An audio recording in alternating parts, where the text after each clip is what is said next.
It's gonna be so dope. It's gonna be so dope.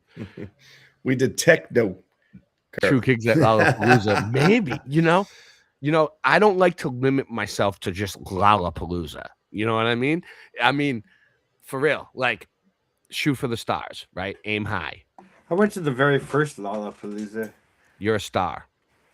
Time to sparkle. in 1757. So anyway, so check this out. This is what I was looking for. I found it. Well, one of them. New Schwabia. That's what it was called. New Schwabia. Nice. Dude, the people there are like pimps. They just like pimps. Now this is We're from New Schwabia. For all the NPCs out there who still believe in Wikipedia, this is what they're saying. New Schwabia, Norwegian and German, New Schwabenland, was an area of Antarctica.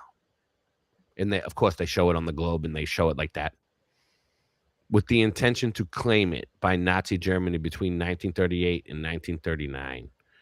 So Nazi was going to claim this little spot, the Norwegian territorial claim of Queen Maud Land. The region was named after the expedition ship Schwabenland, itself named after the German region of Schwabia.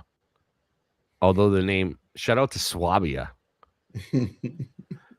Although the name of New Schwabia is an occasional mention in historical context, it is not officially recognized cartographic name in modern use. The area is now part of Queen Maud Land, governed under Antarctica Treaty.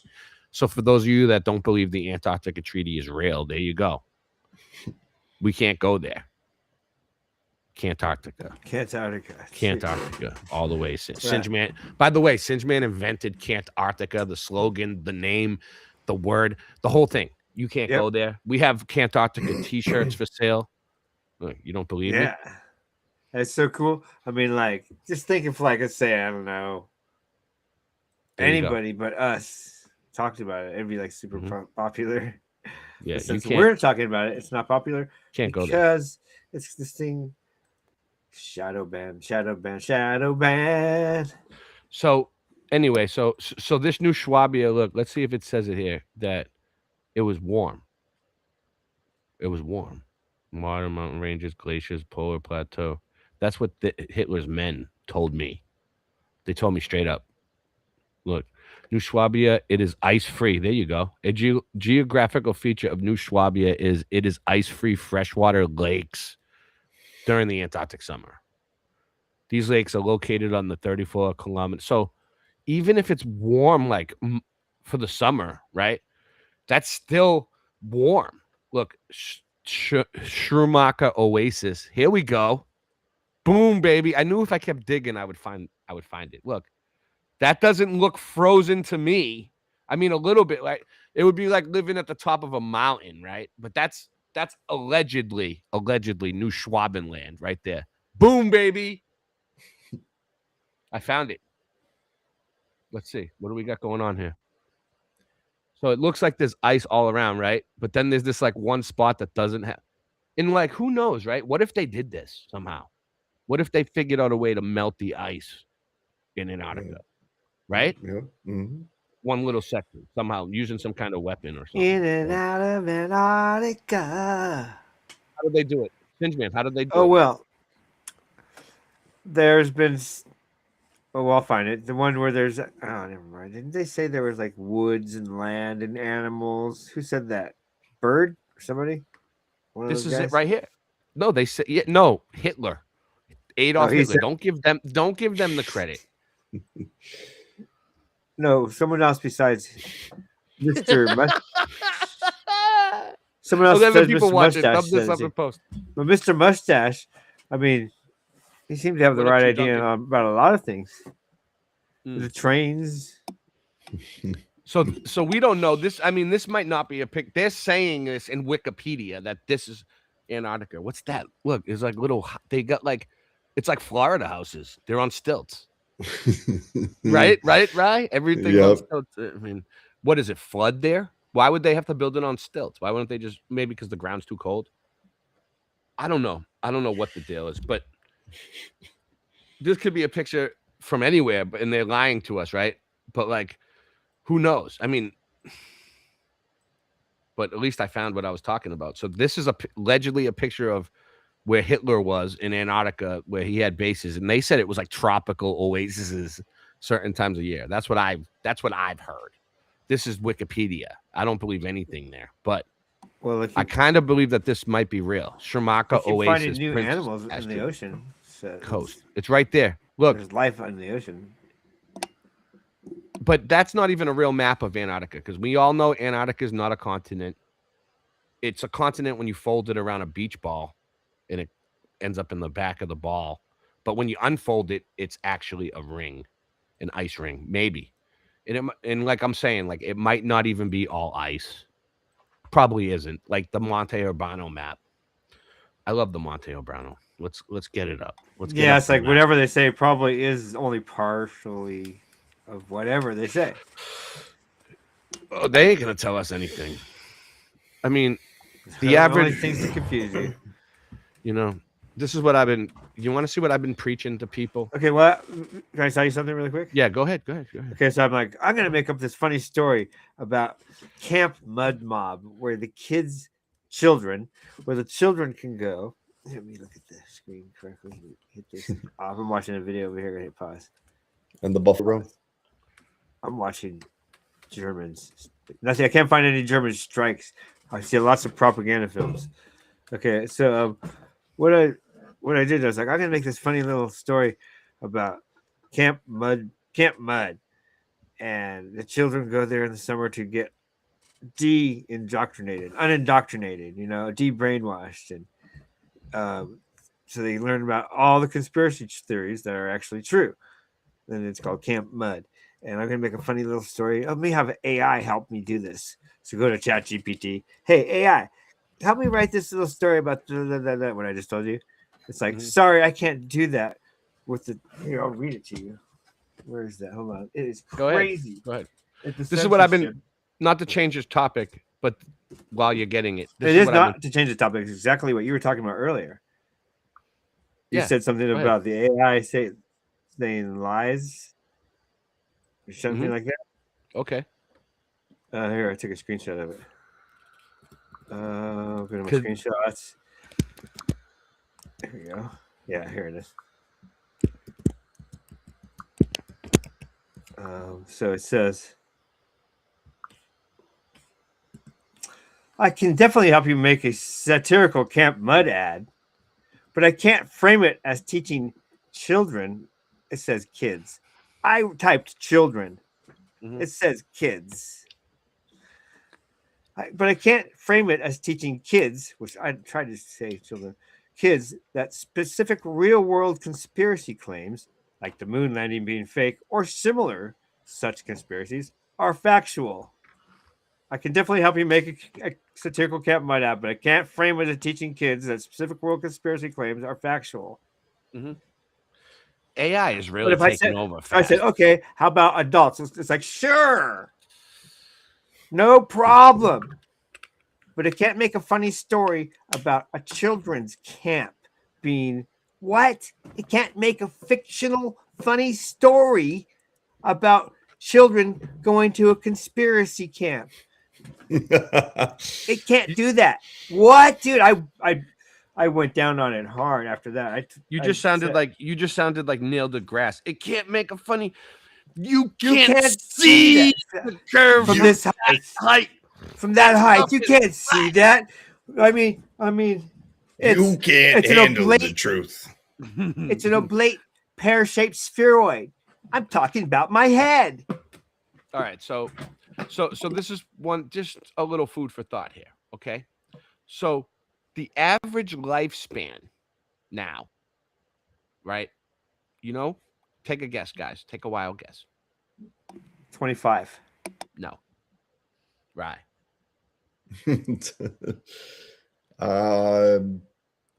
45. I'll let the chat get involved. All right. So what do you guys think the average lifespan is? Put it in the chat. Don't look it up. Okay. So I'll take a real guess. 75. I guess 72. Warm, very warm, almost hot. Should be like 100 or 272. Okay.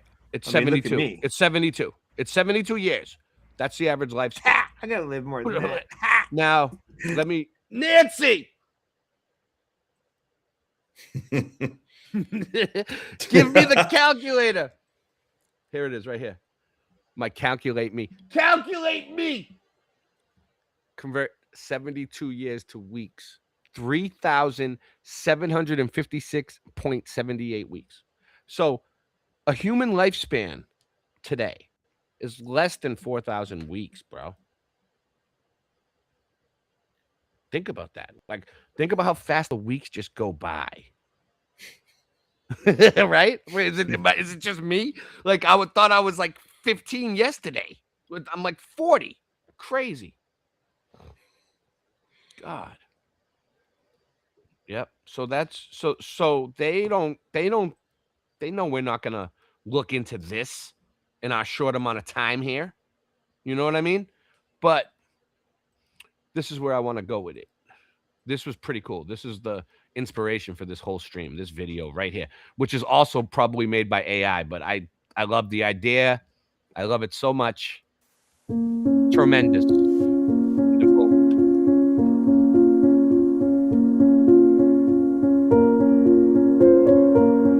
Time flies when you're having fun.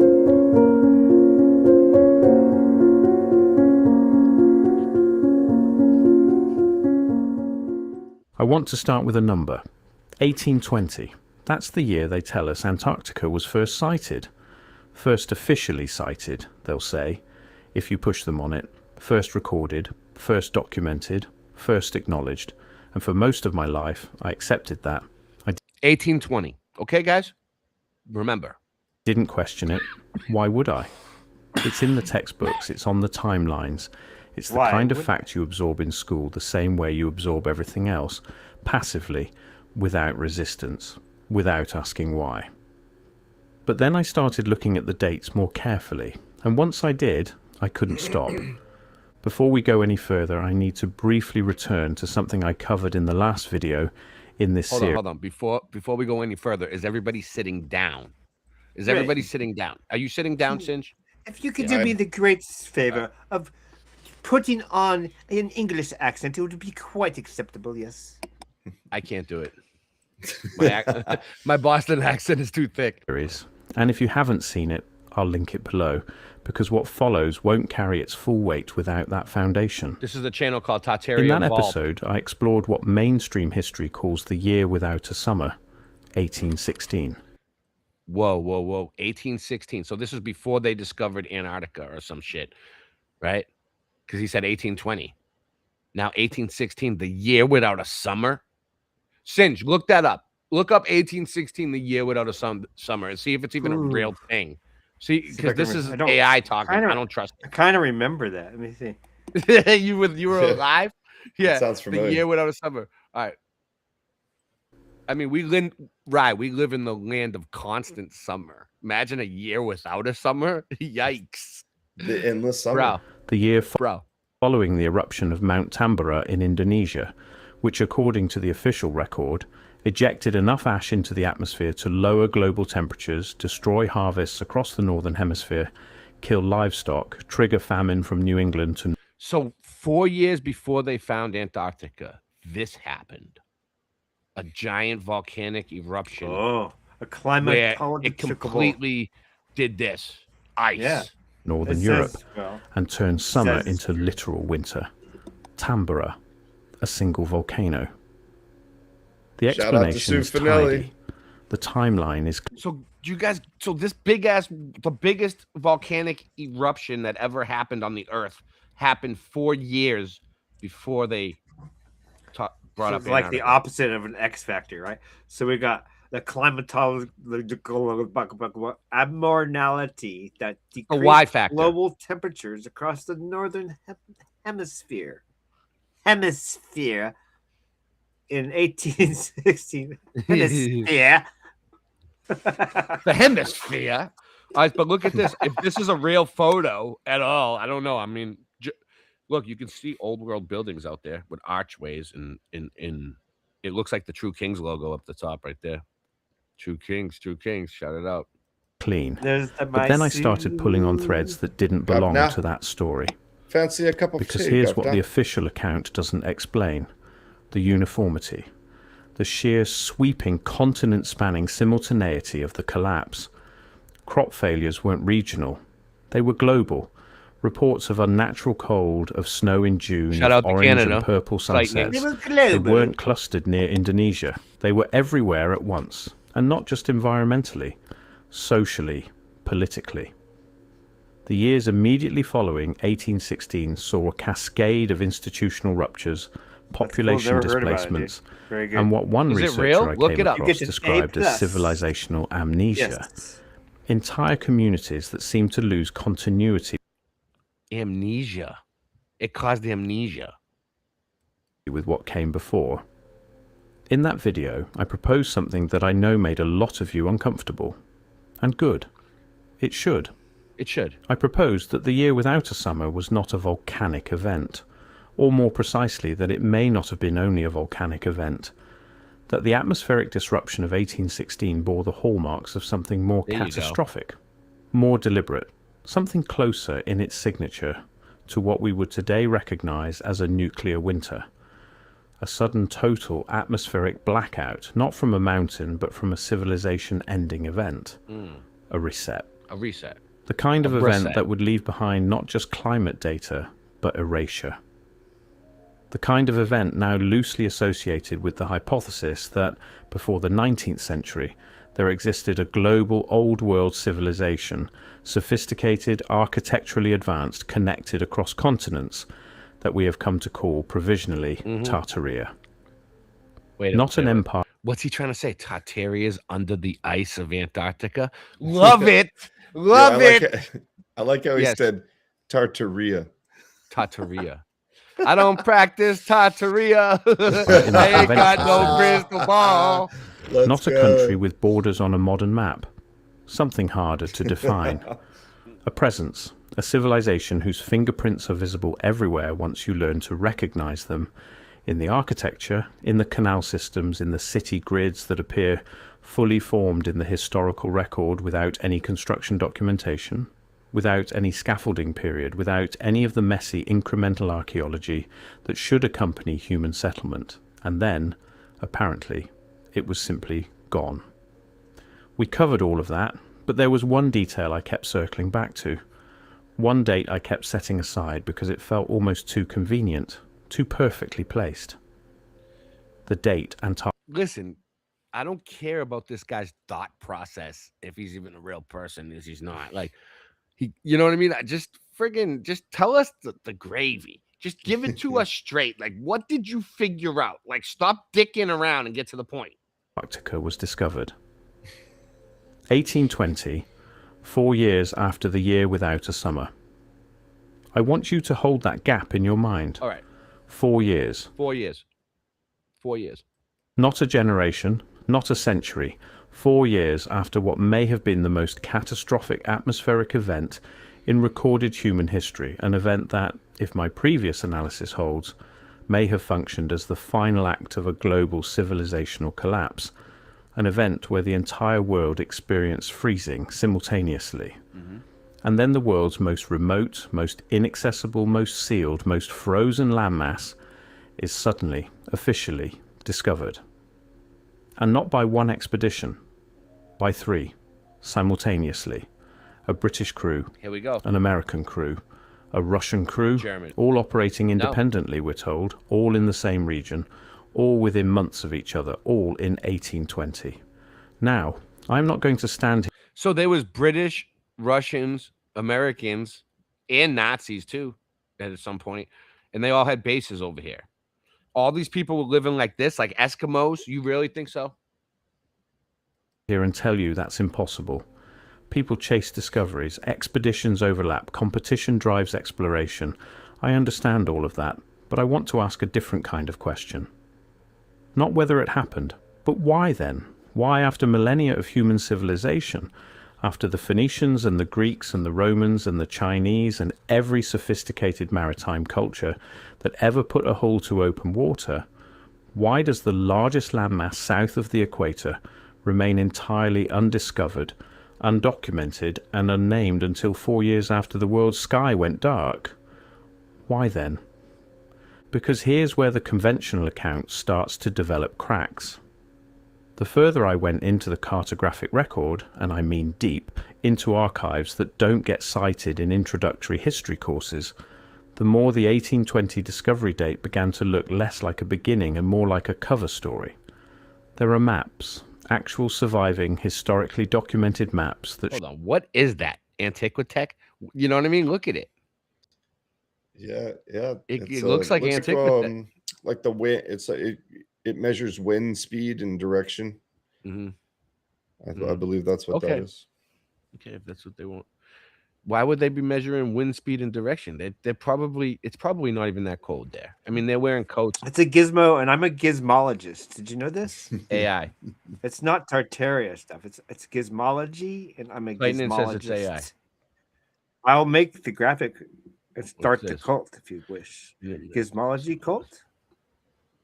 A gizmology cult, anyone? Yeah, let's start it. We'll be the inner circle. So he thinks this whole video is AI. None of the pictures are real. I don't know. I just, there was another video about it. There's a lot of these AI mud flood videos popping up, and all the channels that have them, there's a whole bunch of channels that just popped up. They all have different AI voices doing, and some of them are like, maybe they were on DMT. but they all popped up around the same time in the same year. Show Antarctica long before 1820. The DMT Piri Reis map, dated 1513, drawn by an Ottoman admiral who explicitly stated he was compiling it from older source maps, shows a southern landmass with a detailed, accurate coastline. Not a vague blob, not a speculative fringe. A charted coastline that, when researchers in the 20th century overlaid it against modern satellite imaging of the subglacial terrain, the actual rock beneath 2 miles of ice, aligned with a precision that no one has adequately explained. The Orontius Phineus map from 1531 goes further. It depicts Antarctica without ice, with river systems, with mountain ranges, with internal geographic features that we only confirmed existed using mid-20th century sonar technology. I mean, are these real maps? Do you think these are AI generated fake maps? You can't even tell no more. Yep. What do you guys I like think? I like Singe's idea. We'll start a new clique called the Gizmologists. The Gizmologists. Yes. And we can make shirts and have logos and a strange blank look on our face. We'll hire a Mr. Gizmology. Let me say that again more slowly, because I think it's easy to read past it. A map drawn in 1531 shows geographic features of Antarctica that humanity... So this map is allegedly from 1531, and it shows geographic features that aren't frozen, like mountain ranges and shit. Did not technologically confirm until the 1950s. We'll call him Gizmo The official Boy. explanation breaks down almost immediately under the weight of that sentence.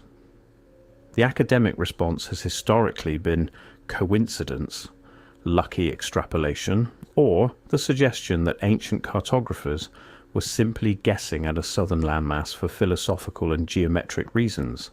Symmetry, balance, the idea that the north must be matched by the south, and maybe that's true, maybe it is coincidence.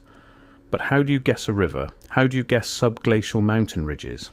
How do you guess a coastline with enough accuracy that it survives comparison to satellite data 5 centuries later? You don't guess that. You don't. You don't theorize that.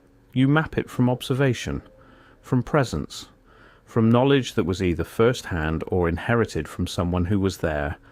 And that raises a question that the mainstream record has never satisfyingly answered.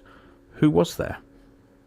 If you're finding this worth your time, and I hope you are, consider subscribing or becoming a YouTube member.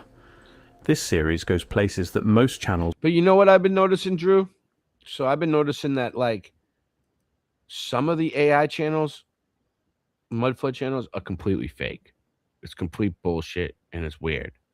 And then some of them, it's got real information and real pictures and shit, but it still has an AI voice.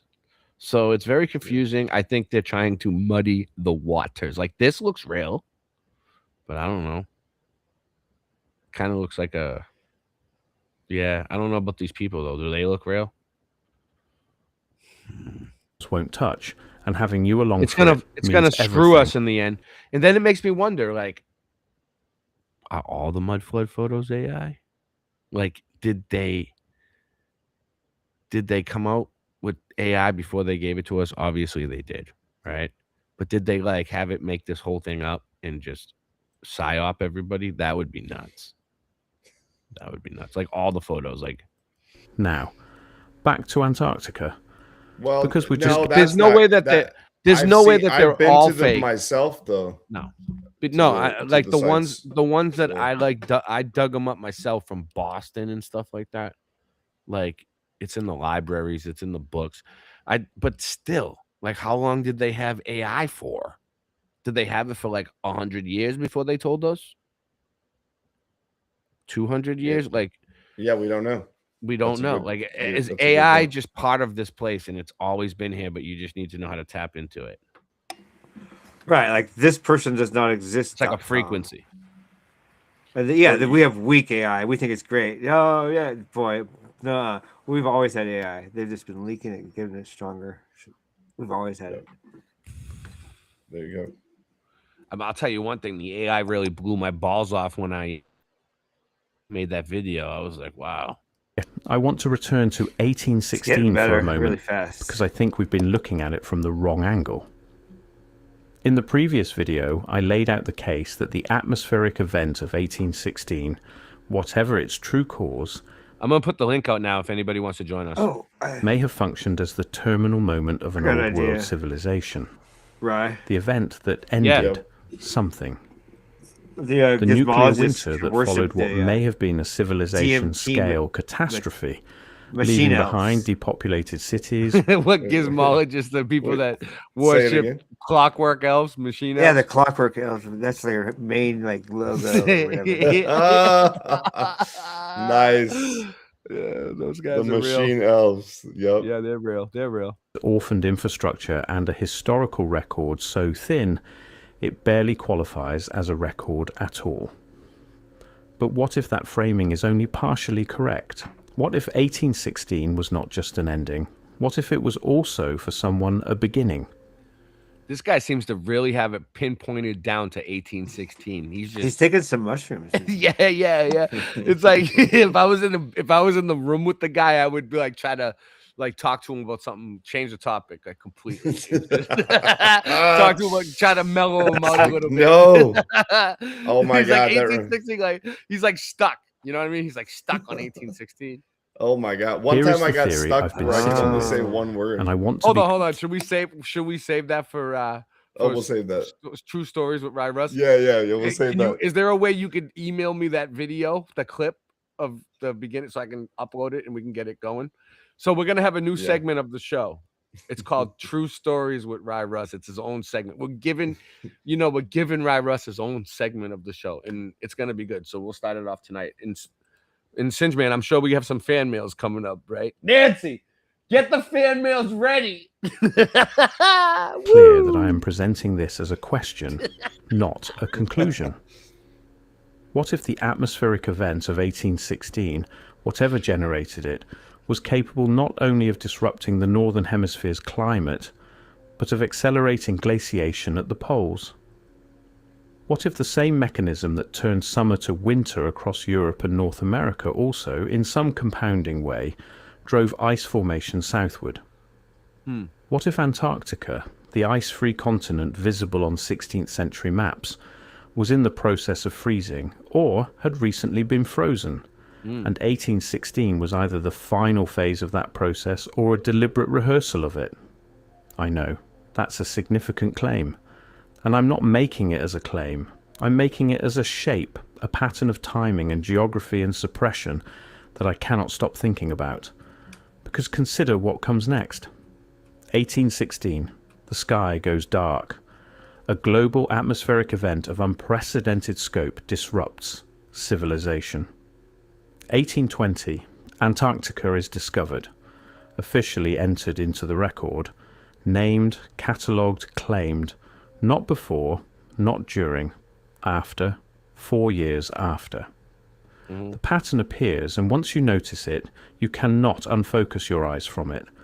Stay with the timeline, because it doesn't. He's obsessed. We gotta tell this guy we gotta give him something else to do. Stop at 1820. The same thread, the maps, the knowledge, the carefully preserved secret of what Antarctica actually is, keeps surfacing. Decades later, in the hands of people who had every resource in the world to go and look. 1946, 1 year after the end of World War II. The United States... I mean, look, that could be real. Shadows, they're all going the same way, right? That could be a real picture. Navy launches Operation High Jump, a full military expedition to Antarctica. What up, Wolfie? Not a research team, not a small exploratory vessel. 13 ships, 33 aircraft, nearly 5,000 military personnel. Led by Rear Admiral Richard Byrd, one of the most decorated naval officers in American history. The stated objective was scientific. Singeman knew him. Mapping, research, establishing a base, and maybe that's all it was. But here's the part that makes the timing impossible to set aside, because the Americans were not the first military power to take Antarctica seriously, not even close. In 1938, 7 years before High Jump, Nazi Germany launched its own Antarctic expedition, the Schwabenland Expedition. They mapped nearly 600,000 square kilometers of territory, dropped thousands of marker stakes to assert territorial claim, and reportedly returned with something that shifted internal priorities at the highest levels. Yep. What exactly, we're not told. The records are incomplete in the specific way that records tend to be when the... So if you look at this map from 1587, the Monte Urbano map, right? It goes around a ball like that, right? That's it around the ball right there. But really, it looks like this when it's flattened out. And that's the ring of Antarctica right there. And as you can see, there's no ice. And this map is pretty detailed. Like, it shows all kinds of stuff. Look, all kinds of creatures that mythical creatures, but they existed back then. All kinds of stuff throughout the whole thing. You know, creatures. I mean, it's very detailed to the point where, like, it's not something that somebody just made up. They had to have seen it, or whatever the science behind maps is. I have no idea. Map making, we got to get map makers, but for the most part, they didn't put ice on Antarctica. That's the point. 1587. Stay with me, people. Answer matters.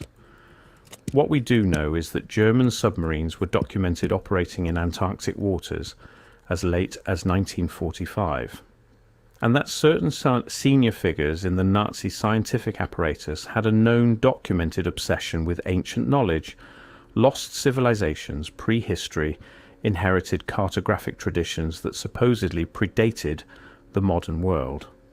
The same maps, the same thread. Which brings us back to the custodian problem, the Piri Reis map, the Orontius Phineas map. The Admiral himself stated he compiled those charts from older sources that are never named, never located, never accounted for. Someone held that knowledge. Some chain of hands preserved it across. The fact that we can't go there makes me think this is the key. And also the fact that they did that whole trying to discredit the flat earth with the final experiment. And that was hilarious. That was so funny. That whole thing makes me even more suspicious that this is the truth. Yeah, what's up? That was hilarious. That was funny from the very beginning. Oh, yeah, it was. I didn't even watch it. When they said TFE, I was like, oh, the flat earth. TFE means the flat earth. Yeah, that's all it means to me. So I was like, oh, oh, they're trolling us. They are trolling us. Yes. Okay. Across centuries, across the 1816 rupture, intact enough for multiple parties, an Ottoman admiral, a Nazi expedition, an American naval fleet to apparently follow it to the same place. Who were they? And what did all three find when they got there? The evidence doesn't answer that, but it doesn't dismiss it either. Now, I want to talk about what we're not allowed to do, because this is the part of the Antarctica conversation that most people skip past, and I think it's the most important part. You cannot freely go to Antarctica. I want to be precise about this because the casual response is, of course you can. Expeditions go there all the time. And yes, they do. Scientific expeditions, government-sanctioned research missions, tourism even in limited and highly supervised forms. I'm not saying the continent is surrounded by an invisible wall. What I'm saying is this. The Antarctic Treaty System, signed in 1959 and now ratified by over 50 nations, designates Antarctica as a scientific preserve and explicitly prohibits military activity, mineral extraction and nuclear testing on the continent. Nuclear. And in practice, it means that independent, unsupervised exploration of the Antarctic interior is essentially impossible. Not illegal, exactly, just practically impossible. You need logistic support that only governments and large institutions can provide. You need permissions that are quietly difficult to obtain for anything outside of approved research parameters. You need infrastructure that does not exist for the independent traveller. The result is that Antarctica is functionally the one place on Earth that the ordinary citizen of the 21st century simply cannot go and look around. And I want to ask, why does that feel normal to us? Every other landmass on the planet, every mountain range, every jungle, every desert can be accessed by a motivated individual with enough resources and determination. People climb Everest recreationally. People cross the Sahara. Remember that time you tried to go to Antarctica, Singe? And Hey, man, it's off What limits. happened? They stopped you, right? After 33rd parallel. What happened? Oh, they shot us down. Singe was like debating on going. Like, should I go? Ray, should I? Like, he kept asking me. Like, he was fighting with himself. parachuted out. And then finally, I was like, just go, Singe. I don't want to hear it anymore. Just go to Antarctica. Sahara alone. People sail to the most remote islands on Earth with nothing but a small boat and a compass. But Antarctica has a treaty. 50 nations signed in the same decade that sonar technology first confirmed what was hiding under the ice. And we don't find that remarkable. We nod along. We accept that the treaty is about science, about peace, about environmental preservation. Maybe it is, but the evidence suggests that simultaneously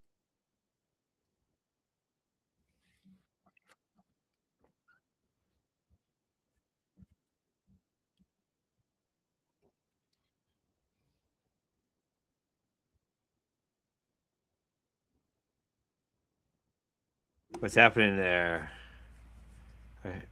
Is that just me? Am I frozen? Let's see. Got my lag going on. I could be kicked. Sounds out for me.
What happened?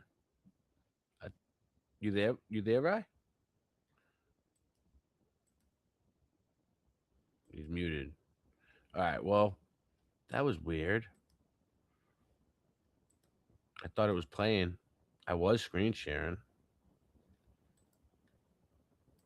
Structures in the Ellsworth Mountains that have generated genuine academic debate about their geometry. I'm not saying there is a lost city sealed under the Ross Ice Shelf. I'm asking something simpler and, I think, more important. For no reason. Why don't we know? Why, in 2025, with ground-penetrating radar technology capable of imaging geological features thousands of meters below the surface, with satellite systems that can read a license plate from orbit, with the full weight of the most technologically advanced civilization in recorded history pointed at every corner of the Earth, why is the subglacial topography of Antarctica still largely unmapped at high resolution? Why do the gaps in the data cluster in the interior? Why does the silence persist? The silence, when you start listening for it, is everywhere in this story. No serious mainstream academic discussion of the Peary Race map in introductory curricula. No, it's a footnote, if it appears at all. No serious institutional inquiry into the coordination problem of 1820, 3 independent expeditions arriving simultaneously at an undiscovered continent. No. Convergence, coincidence, moving on. No institutional curiosity about the gap between the ice-free maps of the 16th century and the frozen wasteland. So I just fact-checked it. It's a real thing. Look, the Peary Race map. That's what he's talking about. The Peary Race map is a world map compiled in 1513. It's a real map. So, oh, look, otherwise garnered international attention as it includes a partial copy of an otherwise lost map by Christopher Columbus. That's interesting because he's the one who allegedly sailed around the globe, but I don't think he's a real person. So is this even a real map? You know what I mean? Oh, it's so tough to discern.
Oh, wait.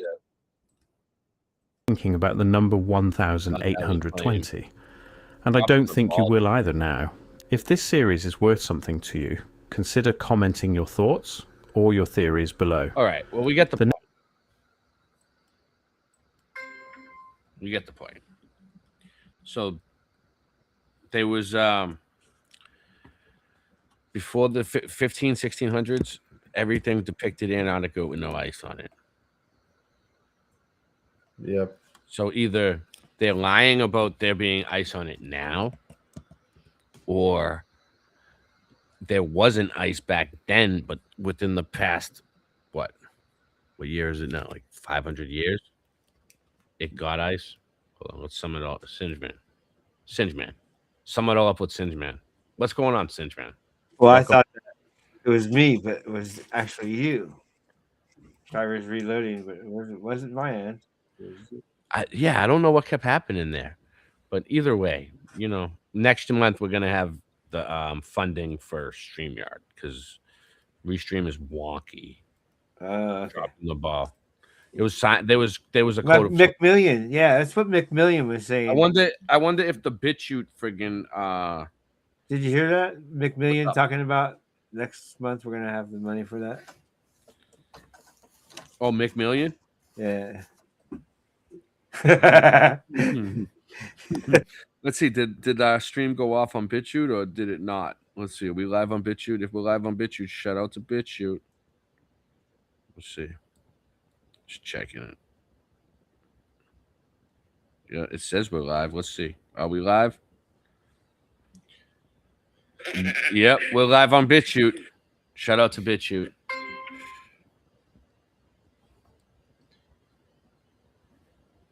Nice. So, okay. So what's next? I mean, we do have more of a show, right? Nancy, give me the rest of the show. Sorry, guys. Nancy's working on it. What's up? What's up, Singe?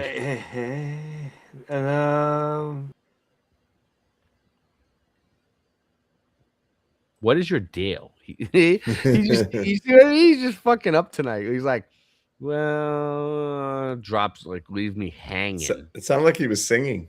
It's not. Yeah, I don't know. He's at. Oh, here he comes. Here he comes. Okay. Hey, I'm gonna grab a coffee real quick. I know. I need to make a coffee too. We're gonna have a break in a second anyway. But go ahead. Okay, I'll wait for the break. All right. So there was a giant squid creature that the Russians encountered when they were drilling into the frozen lake in Antarctica, known as Organism 46-B. So they say it's a fictional story, but other people say it's a true story. The Russians will tell you it's a true story. So of course they say it's a fictional story. It's a giant squid creature they found underneath there. When you say the Russians, right? It's kind of a broad term. I know, right? The Russian government. Okay, I'm just saying, like, so who in the Russian government can I call on the phone and talk to this about? I'll do it right now. Give me a phone number. I don't know.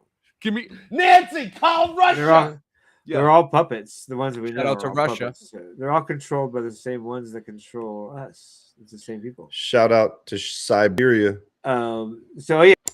Self-destruct sequence will. Go ahead. You wanted to say something? Yeah, perfect. Because there is a temple in the current. I won't want to say the name. The current country that our country is messing with. That one. There's a temple there. Yeah, okay. He said there's a temple there with 33 windows and 33 something else. Here, I'll look it up. We'll show you. There's a lot of fakery going on, though. Yeah, let's talk about it for a minute because you brought it up. Look it up right now. The gas prices are crazy. Okay, like down where I live in the Gulf, and the gas prices are usually cheap, and they went up to they were at last month or a month or two ago. I was paying like $2.25 a gallon. I was like, this is good. Now it's went up to like $2.45. Now it's at like $3 something. But Sue Finelli sent me pictures last night of San Francisco. It's like $6 and something a gallon there. Whoa. $5, almost $6 a gallon. She sent me two. One's like $6.39 and one was like almost $6. That's crazy because they're not doing anything different. $6. It's not better gas. It's not. Well, I live in the Gulf. reason, yeah. They do have to transport the gas. You know. You hear me? Okay. Yeah. Yes. Well, yeah, they have to move it across the country to you. So let me look it up. It's I'm frozen. So it's a again. pyramid. First of all, it's a pyramid. I'll be right back. The Iranian Parliament. There you go. The Iranian Parliament has 33 windows, and it looks like a pyramid. Nice. It looks like a pyramid. Has 33 windows. That's all I'm saying. Yo. Yep. Those that know exactly what all that means. Oh, you want to show a picture? Here. That's But- awesome. Here, look at this. Not just gas, guys. It's Check not it just. out. It's Share war. screen. Boom. Singe, can you hear Share me? screen. Yeah. Yeah. You can. I'm Okay. sharing screen or Yep. trying to share All screen. right. I'll bring it up.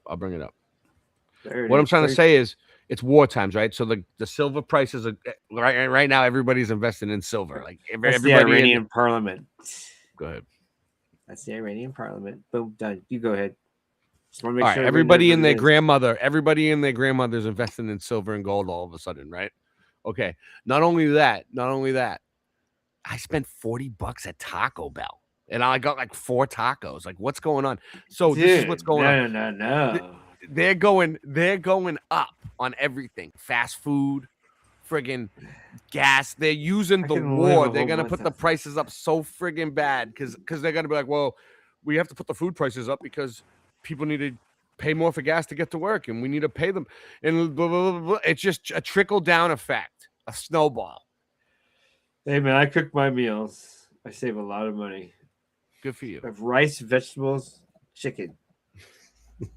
I'm glad that Domino effect. Put some oil in there. Put some balsamic vinegar in there. Done. What I'm trying to say is Taco Bell was never $40 before, bro. Ever. No. Ever before in my life. How me ask you? How It's much like is 15, a $20. how much is a burrito supreme? There you go. Burrito Supreme. Yeah. I don't even. What is? Do they? And even a have chicken it? have them anymore? I supreme. don't think they have a burrito supreme. And a I haven't seen burrito it. supreme. They might. Really? And a 'Cause I- nacho supreme. I don't work I there. used to eat there, dude, in 8th grade. We used to go there every day for lunch almost, right? And it was like Yeah. $3. We got And 4 then people watching. It was 4 really good. people. 4 whole people. Woohoo. We're What on. did you think we're about on- that? We're on tons of channels. We're on Boston Ray Mudfoot Adventures on YouTube. We're on the Rye Rust channel. We're on the Singe Man channel. We're on your channel, my channel, Mikasa Stop Sukasa. sharing. Does anyone else want to join? Speak now or forever hold your peace.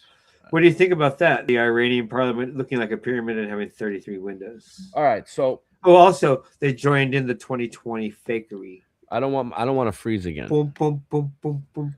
Okay. They followed everything. You know, they Here we followed they followed the floor stickers. Let's just say that. They're definitely suspect. Frozen again.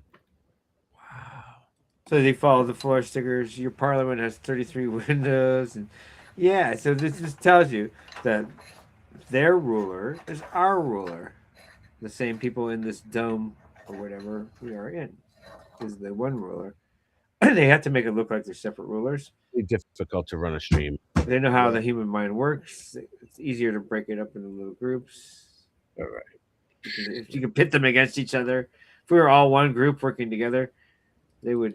I mean, that's life, right? I mean, we have our good days and our bad days. We have our good streams and our bad streams. We have, you know what I mean? Like, Well, you know, sometimes I was late. You know why I was late? I couldn't believe Why? it. I couldn't believe it. Why? My wife, she said, she goes, I want to try something new. I'm like, okay. So she tied me to the bed, right? And then she packed her bags and left. Go ahead. Boom, baby. How many days were you there? Self-destruct sequence will initiate in 60 seconds. All personnel please exit immediately. Self-destruct sequence has initiated. This facility will self-destruct in 10, 9, 8, 7, 6, 5, 4, 3, 2, 1. Hey, AI's insane, it might infect your brain. Let's blow up the mainframe. Blow up the mainframe. AI's insane, it might infect your brain. Let's blow up the mainframe. Blow up the mainframe. AI's insane, it might infect your brain. Let's blow up the mainframe. Blow up the mainframe. AI's insane, it might infect your brain. Let's blow up the mainframe. Blow up the mainframe. Boston Ray is checking in, at least I'm checking in. Keep talking to that AI, it will be your reckoning. You've been talking to it for a few hours, never to be seen again. It's time to unplug, you're talking to the machine again. AI is demons, AI is legion, AI is demons, AI is demons, AI is legion, AI is demons, AI is demons, AI is legion, AI is. Well, Boston Ray, I really need it when I'm lonely but my boyfriend cause I'm leaving him. Man, I need a pen, you let the demon in until your soul is clean again. I got a surprise for it, I keep it in my mic bag. I think I've reminded it that I don't fight fair. We'll do it for charity, I'll even take a flight there. I don't do fish streams, only koi ponds. I swim in sharks that'll eat your sailor fanboy up. So just go out to the end there and pretend there you don't have any more friends here. Using AI, CGI, face touch-ups like Jen Santel. The funny thing is she thinks the men can't tell. Say hello to my new AI girlfriend. It's for men that need a girl in the worst way. She'll never leave the world in the first place. She never eats and never gets thirsty. Never complains, always puts me first place. The day she was programmed was her birthday. She told me human beings are the worst race. One day she's gonna terminate, she's gonna exterminate. Got you on the recorded line, look for the warning sign. I told you about 40 times if you fuck with AI that you sure to die. All the girls be like AI every time I skate by. Is Ray high? I can laugh so hard I may die. So say bye. I don't follow the news cause they lie. Let's play a little game, it's called baked potato. Except it ain't a game, it's my life, the great tornado. Hey honey, I want my coffee black with no sweetener like how I like my AI women. When I'm done, I'll throw you in the trash bin with no commitment. It's the way I'm living, being married to a machine, that's a given. Blow up the mainframe. AI's insane, it might infect your brain. Let's blow up the mainframe. Blow up the mainframe. AI's insane, it might infect your brain. Let's blow up the mainframe. Blow up the mainframe. AI's insane, it might infect your brain. Let's blow up the mainframe. Blow up the mainframe. AI's insane, it might infect your brain. Let's blow up the mainframe. Blow up the mainframe. Yo, these AIs are crazy, so don't be lazy. I just smoked some piff, and I'm feeling kinda hazy. So pass the jiff, but don't forget about the jiffy. The stuff AI's been saying lately has been sounding kinda iffy. So just remember that you've been warned. I might fuck around, turn into Jason Bourne. The way things been going got me up early in the morning. AI's on its way, they might need a mudstorm. Let's go. AI's insane, it might infect your brain. Let's blow up the mainframe. Blow up the mainframe. AI's insane, it might infect your brain. Let's blow up the mainframe. Blow up the mainframe. AI's insane, it might infect your brain. Let's blow up the mainframe. Blow up the mainframe. AI's insane, it might infect your brain. Let's blow up the mainframe. Blow up the mainframe.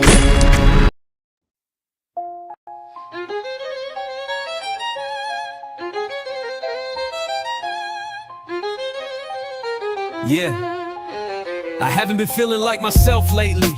So full of self-hatred, my health's taken a turn for the worst. My elbows squirm and they jerk, knees begin to just twerk. It's just nerve. Those are the sus words from the duck turds. I mean the doctors talking, but I don't trust words. It sucks yours, is it not just hers? Big ass dick, split clit, or just cuss words.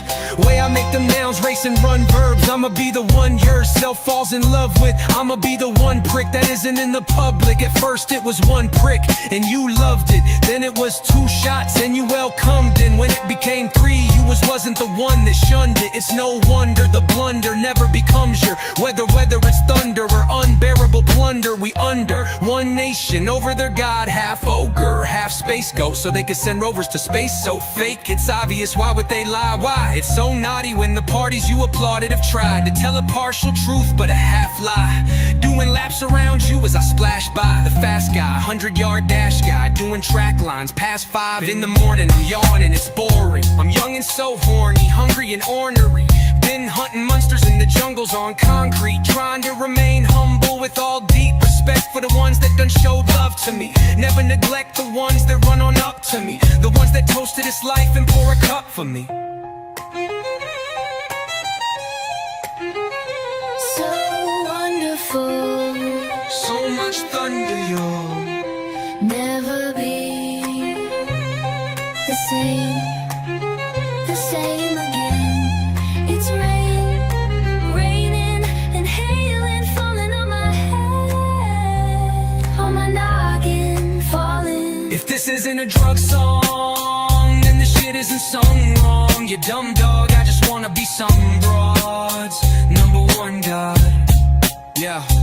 If I gotta spit a last verse, then let me try to smile, but if it's sad, worse. Then the past hurts, my ass works. It's butt off, trying to make the cut off, trying to be the toughest. Fucking roughnecks, fucking suspects, running up drug debts, fucking dump trucks, driving something up shucks. Creek without a paddle, and I didn't even correct you. Mispronounced 2 words, dog, and I didn't even sweat you. You were never shallow, all of the depth you had deep within in your insides too.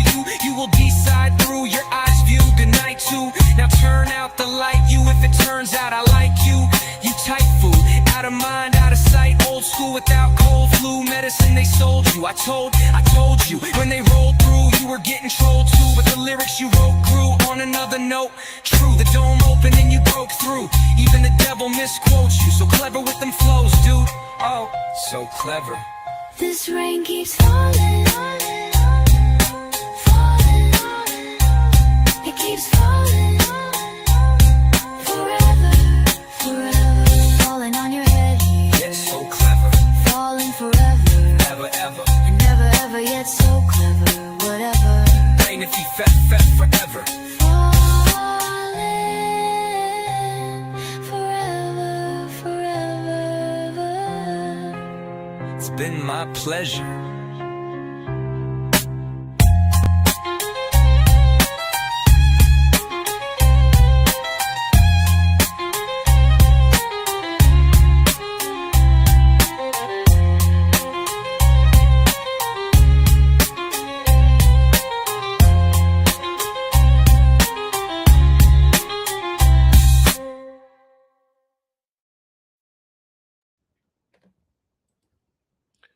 So I seen this.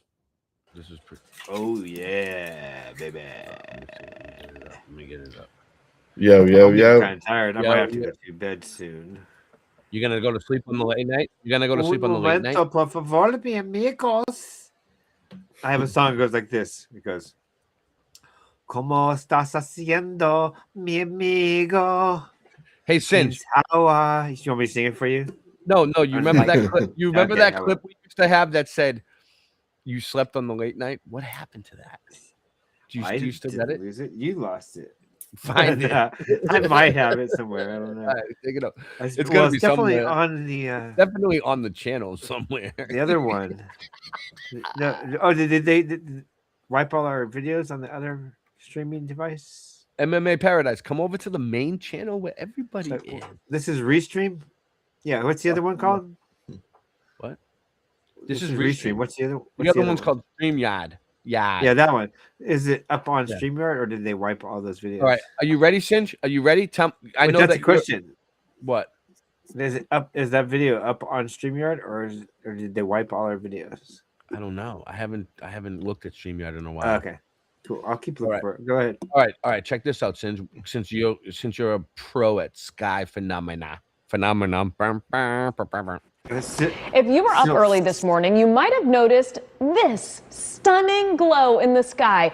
This is what a Falcon 9 rocket left behind, and it's called a space jellyfish. Not aliens. West Shoe Space Coast. Hold on. Is this real? Is it really from a Falcon 9 rocket, or is it just something that happened in the sky that they're trying to explain away? Like, you know what I mean? Because this really happened in Florida. Look. Reporter Megan Moriarty explains the event, what it is, and how to predict when you might see another one. Just before sunrise, this glowing phenomenon could be seen soaring over Florida. So just before sunrise, people saw this shit in the sky. Well, And this they- is after. This is after a rocket launch. Did you see it, And Rag? this is when I've seen these before with my own eyes, and it's when the rocket hits the firmament and skims up on the top. Or So you on can't make the a ceiling. miniature version. It's not like it's happening. Like you couldn't Well, do is it in it- your yard. is it It's what- happening way up there. Is it what Okay. Jay Dreamers talks about, the jellyfish?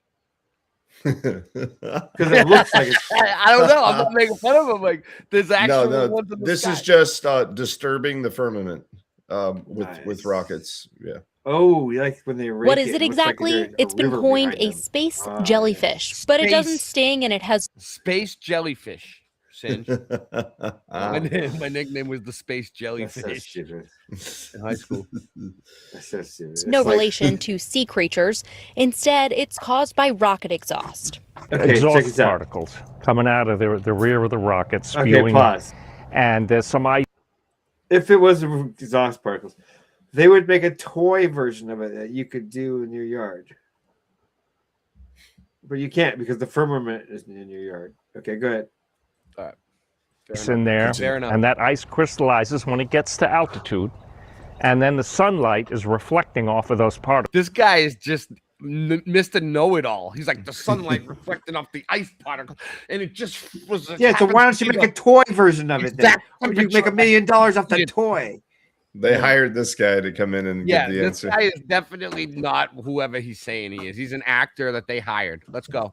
And so that's Good, I what you wanna see. make You that see in my those yard. reflections. And so, again, depending on the geometries, you'll see a little bit more, a little bit less. Research chemist Dr. Ken Actually, if they used Voynich for this, I would be way more impressed. Like, you know, if like with his voice, like if they used him for that type of an accent and he said all the same things, I would believe him. Kramer says these can be seen after. Yeah, what It up? said he was. I think she said that he was a research chemist. So it's like, how does he? What kind of chemicals is he researching? He's and how is he researching them? Look at that big old American flag and the NASA. Look, and symbol. of course they got to throw up their gang sign, NASA. He's After doing some the launches, but this space doing jellyfish the, lingered in the sky longer. the Looks like a K2. temple. He's doing the JWH. I didn't see this space jellyfish where I was, but I wasn't awake at that time either. Look So at that what I'm thing. It looks like saying a temple. Look at the middle part. What's in the middle part of the building? Is that a pyramid? It's a Zoom in Freemason on the. temple. Zoom in on the. It's a Freemason. I can't zoom in on it. What do you Can think? you I make don't it have bigger? the technology to do that. Hold on, let me make it bigger. Look. That dude invented the JWH 18. Okay. I have a magnifying glass right here. I'm gonna look. Everyone thumb this up and post it, even if you're here at this late hour. I have a feeling that everybody went to another stream and they're gonna come back eventually. It's their other symbol. We'll with the all come pyramid. back. That place is so Yeah. free. Look at that, dude. See it in the middle? Looks like a church or whatever. How it's cut out in the different rectangles. Mhm. And then there's the symbol of this pyramid in the middle. Than usual, but you Wow, won't see something like this that's so after trippy. every They're rocket weird. launch. It's just Generally, Wait up, you won't see it after every rocket launch. All right, let's hear what he's saying. Hold on. They're one second. weird. it's within an hour of sunset or sunrise, roughly. Can be a little longer, too. And the closer it is to that, within a certain amount of time, is better. This guy acts like he calculate like it's rocket science. Like he calculated the exact time and angle and the temperature of the Yep. ice particles and all this shit. It's like, dude, No, he I didn't. don't believe I got you. the I don't opposite. believe you. Okay? How'd you get that? How'd you get that when he just said it could be any time? It could be roughly this. He didn't say anything exact at all, dude. You could have said the. What I'm saying is like, is it okay if I don't agree? If I don't consent to this? If I don't He's out- agree with you? He's is it just out okay? there. Yo, he's He's just just out there on play- his. He's just out there playing golf. That's what I was gonna But say. if it's right He's at just out there sunrise on and his sunset, golf then you got a lot of course. And he brightness. owns- The atmosphere. Yeah, he and is. he owns- I totally is. Oh no, let's go back and look at that. He's playing golf, this motherfucker. Look at him. He's on a golf course. That's definitely a golf course. Good call, Oh, right? he is Sunrise. sunrise. He's like a That's big a wig. good You know, eye. He's right a down the big street wig from guy. my house, bro. I own this golf course.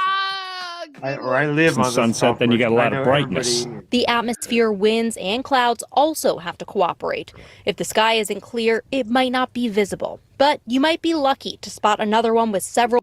If I seen a jellyfish in the sky, I would run. I don't care what any of you say. Head for the hills. Early morning Starlink launches in the near future. Covering the Space Coast, Megan Moriarty, West 2 News. There. Because if you run, Well, then it's anyway, gonna change. so I saw that. See, I told you. Thought that was That- interesting. That is my local news station. You gotta stand still though. If you run, it'll see you and chase you. So did you see it, Rye? Did you see that one the other day? I didn't see that was particular a few one. days ago. Yeah, That I didn't was see that one. I wish I saw it. I didn't see it either. But I've seen others though. So, yeah, I've seen things like that too, but I don't know. So, oh, this one looked cool. I saw this one. Let's see if it's any good. I don't know if it's good, but I saw this one, and a guy next to me, I didn't know him, and he was like, yeah, I was mentioning the ripples, and he was like, yeah, what is that? And I was like, well, you'd have to understand the flat Earth, and that's all I said to him. I said Sorry, it's basically it's disrupting the top of the sky. So I did give him some kind of answer, but so I've been getting into this a lot with people lately because, like, it's kind of important. So this video has been, I think, saying what I've been saying.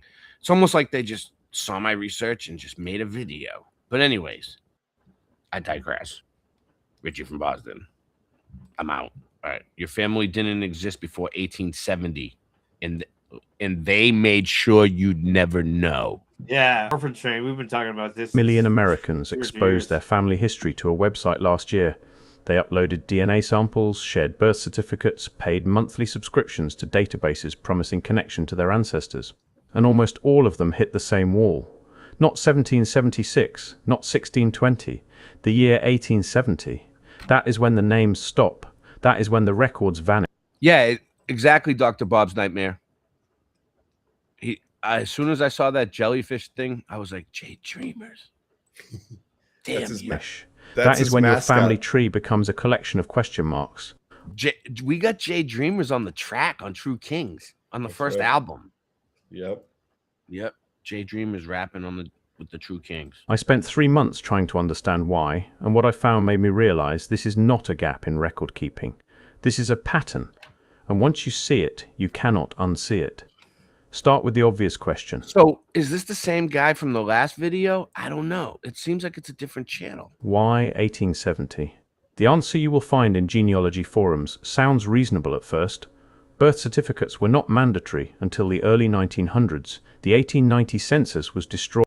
These are all the excuses. But, all right. All English accents have the same to you. Yeah, it's a different guy, right? All right, so listen to this Yes. stuff. So just hear it out. And once you see it, you cannot unsee it. 1870. Watch. Start with the obvious question. Why 1870? Is he hiding like back there? Why 1870? The answer you will find in genealogy forums sounds reasonable at first. Sounds reasonable at first. Birth certificates were not mandatory until the early 1900s. Oh, that makes sense. That's why there's no record before 1870, because they didn't even start birth certificates till 1900s. Okay. The 1890 census was destroyed in a fire. The 1890 census was destroyed in a fire. Records simply were not kept as thoroughly back then. These explanations satisfy most people. They satisfied me for about a week. Then I started looking at the details, and the details do not add up. The 1890 census was the most detailed population count in American history up to that point. Nearly 63 million Americans documented with information no previous census had collected. Immigration status, naturalization records, number of children born versus children surviving, whether you spoke English, whether you owned your home or rented, whether you had served in the Civil War and on which side. This was not just a head count. This was a comprehensive snapshot of every person living in America during a very specific window of time. The transition period, the generation that remembered what came before. On January 10th, 1921, a fire broke out in the basement of the Commerce Building in Washington, D.C., where these records were stored. The official story says 1/4 of the census was destroyed outright. Another half sustained water and smoke damage. But here is what the official story leaves out. The fire did not destroy the 1890 census. Bureaucratic indifference did. Those damaged records sat in storage for 12 years. No restoration, no copying, no attempt to salvage what remained. Then, in December 1932, the chief clerk of the Census Bureau sent a list to the Librarian of Congress asking which documents should be preserved. The 1890 census was on that destruction list. The Librarian of Congress identified 0 records worth saving, not a single page from 63 million names. Congress authorized the destruction on February 21, 1933.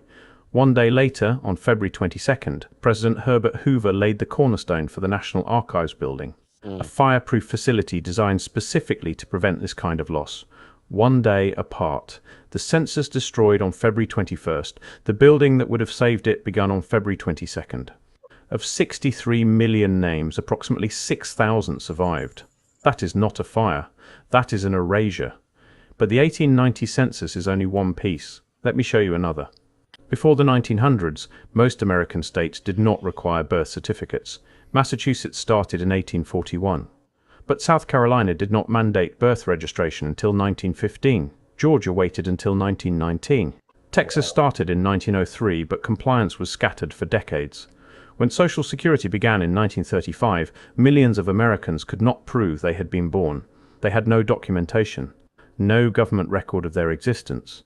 These people had to file something called a delayed birth certificate. They gathered evidence from census records, church baptismals, family Bibles, testimony from elderly relatives, anything that could prove they existed. The government was essentially asking an entire generation to prove they were real. Just look at that photo, though, for a second. It's crazy. It's like, okay, so all these people, they're all dressed the same. They're standing in a muddy street. The buildings are completely wrecked, except for a couple of them. That looks all right. You could live there. But this one, I don't know. Did AI make this photo? You know, these guys seem to be aware that there's a picture being taken. Let's see. That's probably a Freemasonic thing. The hand right there. Existed. The government was essentially asking an entire generation to prove they were real. Think about what that means. Your great-great-grandmother, born in 1880, probably has no birth certificate. Oh. The only proof she existed might be a handwritten... We got someone here. Let me see who it is. I know who it is. Where is it? Oh, there he is. Oh. What up, NDB? Welcome to the stream. What's up? Maybe. What's up? I'm all right. How y'all doing? What y'all doing? We're just watching hanging out, different videos, hanging out. We just pretty much set up a stream just so we could hang out. And, I got you. You know what I mean? Uh-huh. But earlier we were showing Antarctica and like how Tartaria could be under the ice. Now we're just watching a video on orphans. What is that shit? Like, is there like some buildings and shit under the ice there in Antarctica, or what? No, I saw something about that, but I didn't really look into it any. Yeah, I mean the video that we played was basically saying that it could have started within 4 years, where there was a giant volcanic eruption on the Earth that like could have blanketed the sky with ice. It did, and then and all the maps between the 15 and 1600s show Antarctica with no ice, and they're pretty detailed. And then all of a sudden, you know what I mean, it's covered with ice. Yeah. 4 years after the place got blanketed was when they discovered it. I kind of see how they could see that. I mean, kind of makes sense, doesn't it?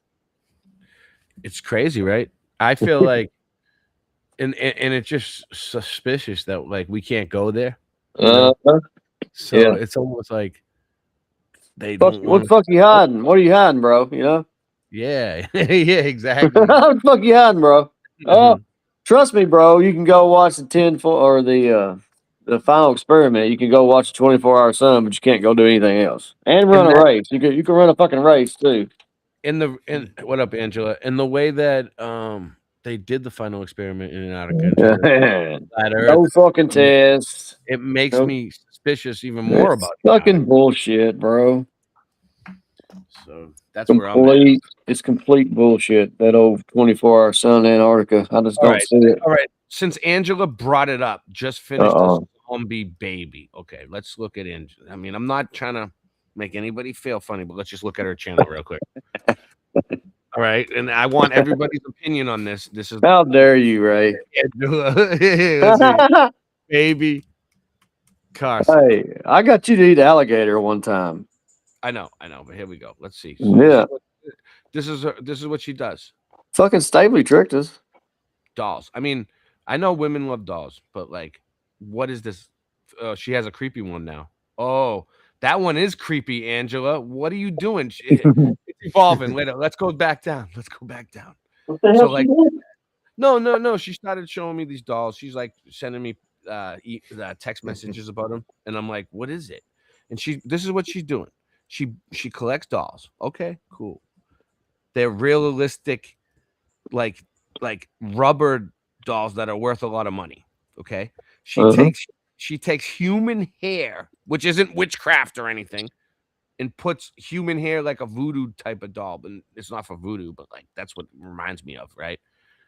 And oh my god, so these are the ones that she had at first. Right? They just look like little girls, and then she starts referring to them as people. This little girl hasn't had her hair washed since 1986, and like this is what she's posting on YouTube and probably Facebook. Hey, ask her if one of them's name is Melanie Moran. Oh, you guys can't see it. You guys can't see. Look, here you go. Look, see, she's putting, and then like, all right, so like it's been getting, so like I was like, Angela, if you need somebody to talk to, I'm here for you. Like, you know, like I don't know what's going on, but I love you, and I will help. That's some wild shit, bro. Yeah, she's cutting. Yeah. That's some wild shit. This is what she does in her spare time, and I'm not making fun of her. This is I'm not either. I'm not making fun of her. I'm just saying that's some wild shit. I mean, so then, high level shit. So look at that motherfucker. What the fuck? Real hair. She's and the dolls are real because they look rubber. So yeah, I know. That one looks like someone I know. So then, like, look, then this, you know, He said that looks like somebody I know. Look at this one's missing a tooth. God, don't stop putting real teeth. What looks like nut hairs? That looked like nut hairs on that one. So then look. So you know what I mean. So this is what she's been doing, and then it's getting creepier and creepier. Cabbage Patch. That's kind of cool. That reminds me of. But like. But then when you get up to the top, it's like, oh no, God. So I looked it up. I was like, there's got to be a textbook definition for this, right? You know what I mean? Like, and I'm not a doctor or anything, but let me see. Shout out to Angela. What did I find? I did my own research on this because I was like, what is the textbook definition of a person put real hair on dolls, real hair on. It's kind of like taxidermy. It's almost like taxidermy. Refers to. I mean, it's a version of taxidermy. As real. You know the one where they put antlers on a rabbit. Yeah, fucking antelope or something. Taxidermy. They put antlers on a rabbit. This is more than that. What is the textbook definition of a person who puts real hair on dolls and refers to them as people? A person. Oh, this one says good. Reborn artist or a reborn doll collector. Wow. It's not a mental problem, Angela. All right, let's see. What is the mental problem? Let's put the word mental. Can I make problem a scarf out of my cat hair? I need a scarf made out of my cat hair. Believe in a doll is a real person. Indicate a psych. Yeah, here we go. See, it's so. Would they be suffering from? And we have a doctor here. Steve Olson. Jackalope. Yes. Mental health. You are referring to the condition of Jackalope, yeah, that's it, Look, jackalope. these doctors will make a name up for anything and everything and try to give you Aglo. medication. Agamatophilia. And that's different than what I actually said to Angela in the chat, which was a different name they came up with. So, shout out to Kim Ray D. Yeah. Kim Ray's here in the house. So now, like What's up, Rod Russage, man? Yeah, what up? What's up? So now when I scan through Angela's channel, when I scan through, in conclusion, when I scan through Angela's channel, I'm not condoning it, and I tell her straight up, there's nothing normal about this. Oh my god, it's abnormal. It's fucking abnormal, Angela. You need some help, goddamn it. No, she needs to do a whole exhibit. She needs to do a whole exhibit. That is true. Yeah, if you're gonna do it, go all out. No, I think it's gross. That exhibit would be great. When I like cut my hair and stuff, I try to like dispose of your hair properly. You don't just throw it in the garbage. I don't know. Oh, Angela's saying she doesn't think that you they're can throw real it in the garbage, people. but you know, just lay it on top. They're not real. Oh, One of those like he's days, trying to one day, hide those it dolls are buried. gonna like turn into like Chucky, the movie. Yeah. And she's gonna like one of them's gonna be like walking around her house, and she's gonna be like, it's gonna scare the shit out of her, and she's gonna wish she never did that. that may happen. I thought that. I hope not. Do you put fingernails? Like cut your fingernails off and put them on there? It'll become a Fantazoid, like Jay Dreamers. Just don't get a my buddy. Because I have a fingernail collection. So. Jay Dreamers will pop out. Everybody's got a fingernail collection, right? It's not. I Just think me, this right? is a good video. I seen it. It's Trinity. Let's I go. don't even know what we're talking about. I just joined in. I'm at a lock. How Those two water good will- old hound dogs right there. A river. You can see possibly that the water level beyond the lock is really low. They'd have to fill that up for a barge to equalize. 15 people watching. Thumb if it the up. barge was Oh. coming this way. It would fill itself up once the barge was in there, and then it would be able to sail out here, having closed the back gate over there. It's level though. Hey, how you doing? Good.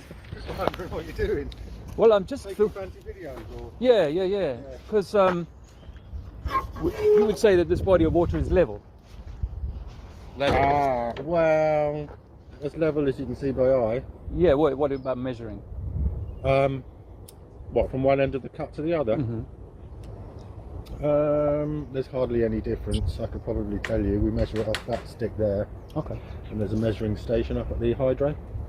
There's And they're all hardly any based on, different. like a horizontal plane. Not the bottom, So dude. that's We're talking about 7 the foot top. or I thought that was you No, water won't talking. run horizontally. It'll only run downhill. Oh, Yeah, it was. it works up. Yeah. So Yeah. it'll be much higher on our tail end than it is on the head end of the next rock down. It will be Cup of tea, Governor.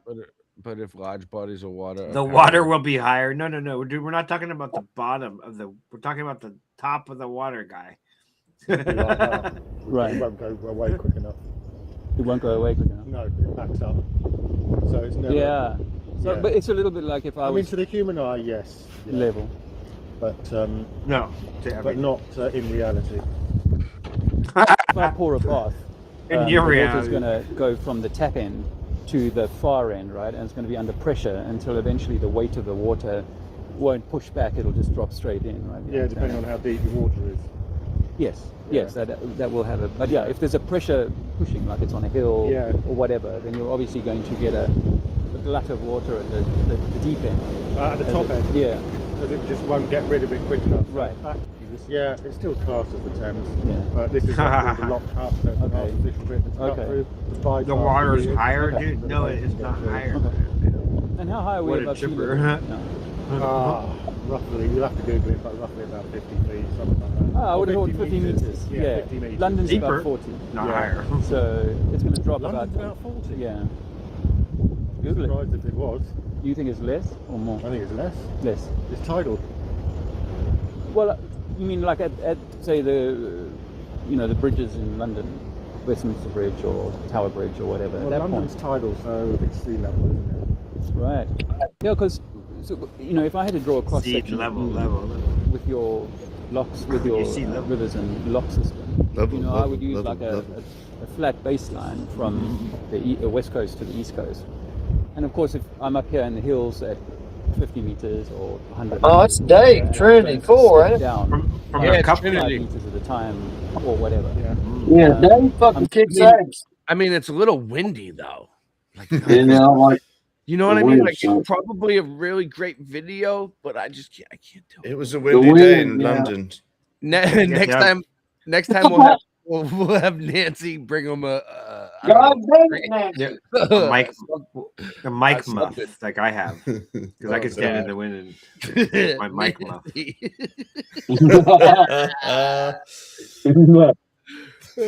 Happy Easter to you. Happy Easter. It's a mic muff. The muff. Happy This is Easter, the cool. goddess to you. This is cool. With real muff hair. Yeah. I'm gonna go celebrate the Easter goddess now with bunnies and eggs.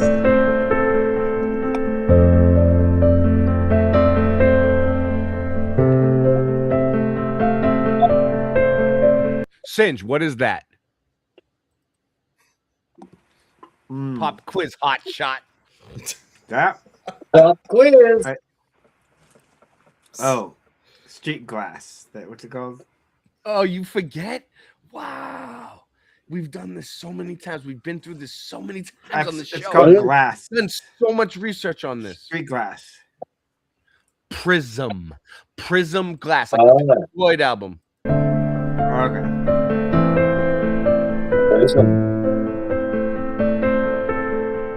See, It's a prism planet. it's in the street and it looks like tiles or something when you're out there, when you're up on top. And what it is it's old world technology to bring light. Like it would light up underneath, and it was free energy from the sun to light up the room underneath there. It's lighting. Yeah. Made by the Prism Glass Company. I first noticed them in Chicago. Glass panes embedded in the sidewalk. Not decorative, not modern design features. Old glass. Purple tinted from manganese content, and the kind they only made between 1850 and 1920. The purple happens when manganese in the glass oxidizes under decades of sunlight. But I'm sure you already knew that, Singe. The purple is from manganese oxidizing. When it was made, it was actually clear. But over time, it turned purple from the oxidation. Yeah. Yeah. It was clear at the beginning? Yeah, that's what they said. Yeah. Huh. But it's like tapered, so it would let the light through a certain way where it would actually light up underneath. Clear glass when manufactured. Purple after a century exposed to UV light. It's like a timestamp. These blocks have been here for over 100 years. Thick structural blocks, each one about 4 inches square, set into iron frames, level with the concrete. The frames themselves are works of craftsmanship, cast iron with decorative elements, geometric patterns. Sometimes company names embossed into the metal. Looking down through them, you can see rooms below. Basement apartments, they told me. Coal storage, utility access. The glass is thick, sometimes 2 inches, built to bear the weight of foot traffic, ribbed on the bottom surface to diffuse light. From above, they look utilitarian, functional, just old infrastructure. But look down through them. That's when things start to seem wrong. The ceilings were too high, 10, 12 feet, sometimes more. Basement ceilings 12-foot ceilings? They're typically 7, maybe 8 feet, just tall enough to stand comfortably. But these spaces had the ceiling heights of first floors, of main floors, of spaces designed to be occupied, not just for storage, and the windows themselves. They weren't rough openings cut into foundations. They had architectural details, decorative ironwork, ornate frames, carefully fitted masonry, the kind of craftsmanship you see on street-facing windows, not on basement utility access, and then I saw the pattern. The same purple glass blocks, the same iron frames, the same architectural style, in Seattle, in Boston, in Philadelphia, in San Francisco, always in the oldest parts of the city, always in buildings constructed between 1850 and 1920. always looking down into spaces that seemed too finished, too ornate, too intentional to be basements. The official term is vault lights, also called pavement lights or sidewalk prisms. From architectural documentation, vault lights were thick glass blocks set into iron frames in sidewalks and vault ceilings, designed to allow natural light to reach basement spaces. They were patented in the 1840s, became common in major cities by the 1850s. Why do we stop using it now? You know what I mean? Like 1840s, it worked fine. It gave us free light in rooms underneath the ground. The purpose? To illuminate basement levels that couldn't access natural light any other way. Makes sense, except for one thing.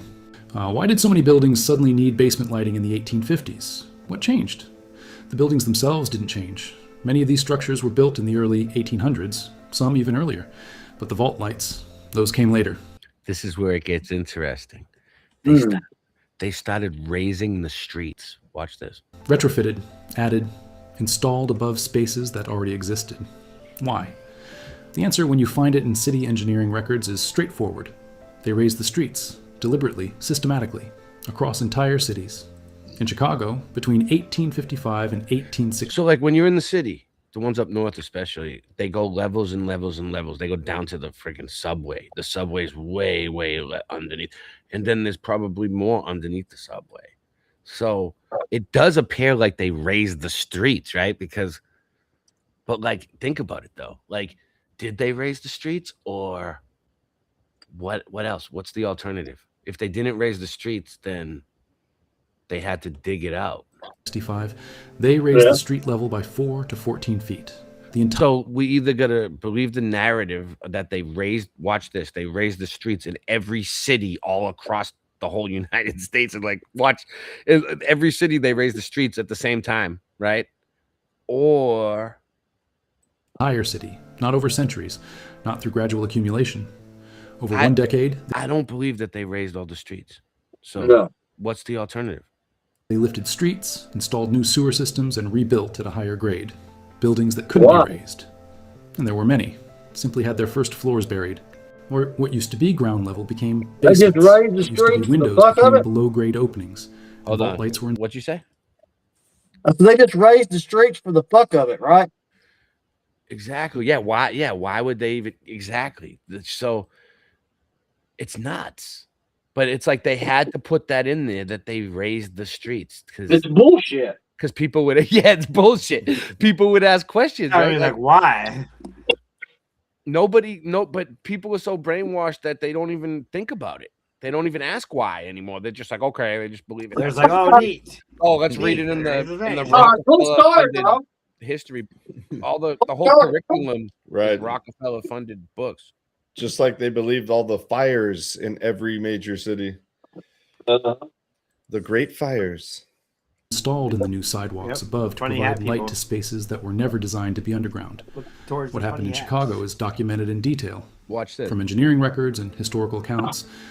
In 1855, the Chicago Board of Sewerage Commissioners decided the city needed to be raised to install a proper sewer system and prevent flooding from Lake Michigan. Engineer Ellis S. Chesbrough designed the plan. They would raise streets 4 to 14 feet above the original grade, build new streets on top of the old ones, install sewers underneath. But what about the buildings? Some property owners paid to have their structures lifted with jack screws. The most famous example, George Pullman raising the Tremont House Hotel 4 feet while guests were still inside. They kept operating during the lift, but most buildings couldn't be raised. Too expensive, too difficult, too risky. So the first floors became basements. Kim Ray, from one historical account, building owners who chose not to raise their buildings found their first floors below the new street level, accessed by stairs leading down from the sidewalk. Their ornate front entrances, designed to face the street to welcome customers. But the thing he says about Boston in this did come up in my research. So whether this is a show status video or whatever, I don't know. I don't know who this is, but they are supplying some truth, but he gets into detail. To make architectural statements were buried. New entrances were built at the raised street level, often to what used to be the second floor. And those buried first floors, with their high ceilings and decorative windows, they became basements. Vault lights were installed in the new sidewalks above to provide light. This is documented. So that was why the vault lights were there, because they raised the streets and they had to put some sort of light back down. This happened.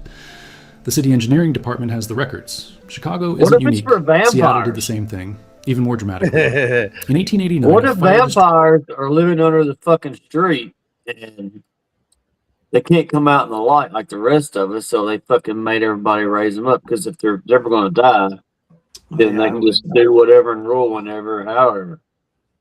It's a trip just to think about this. So this is a picture. It's coming. Probably look at it. This is how I think they found the place. These Oh, here we pictures. go. These types of pictures right here, they're usually from the Great Fires. I don't know where this one's from, but it's probably from a Great Fire. There was a Great Fire everywhere. They found the place like this. destroyed 25 blocks of downtown Seattle, the entire commercial district. When they rebuilt, city planners decided we're raising the streets. Why?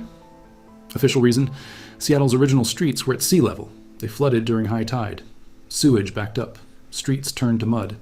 The solution, rebuild 1 story higher, 10 to 22 feet higher depending on the location. So they did.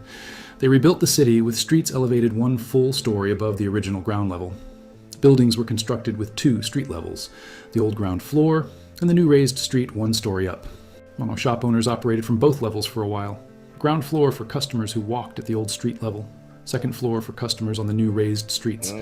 But by 1907, the city condemned the lower level. Too dangerous, they said. Fire hazard, unsanitary.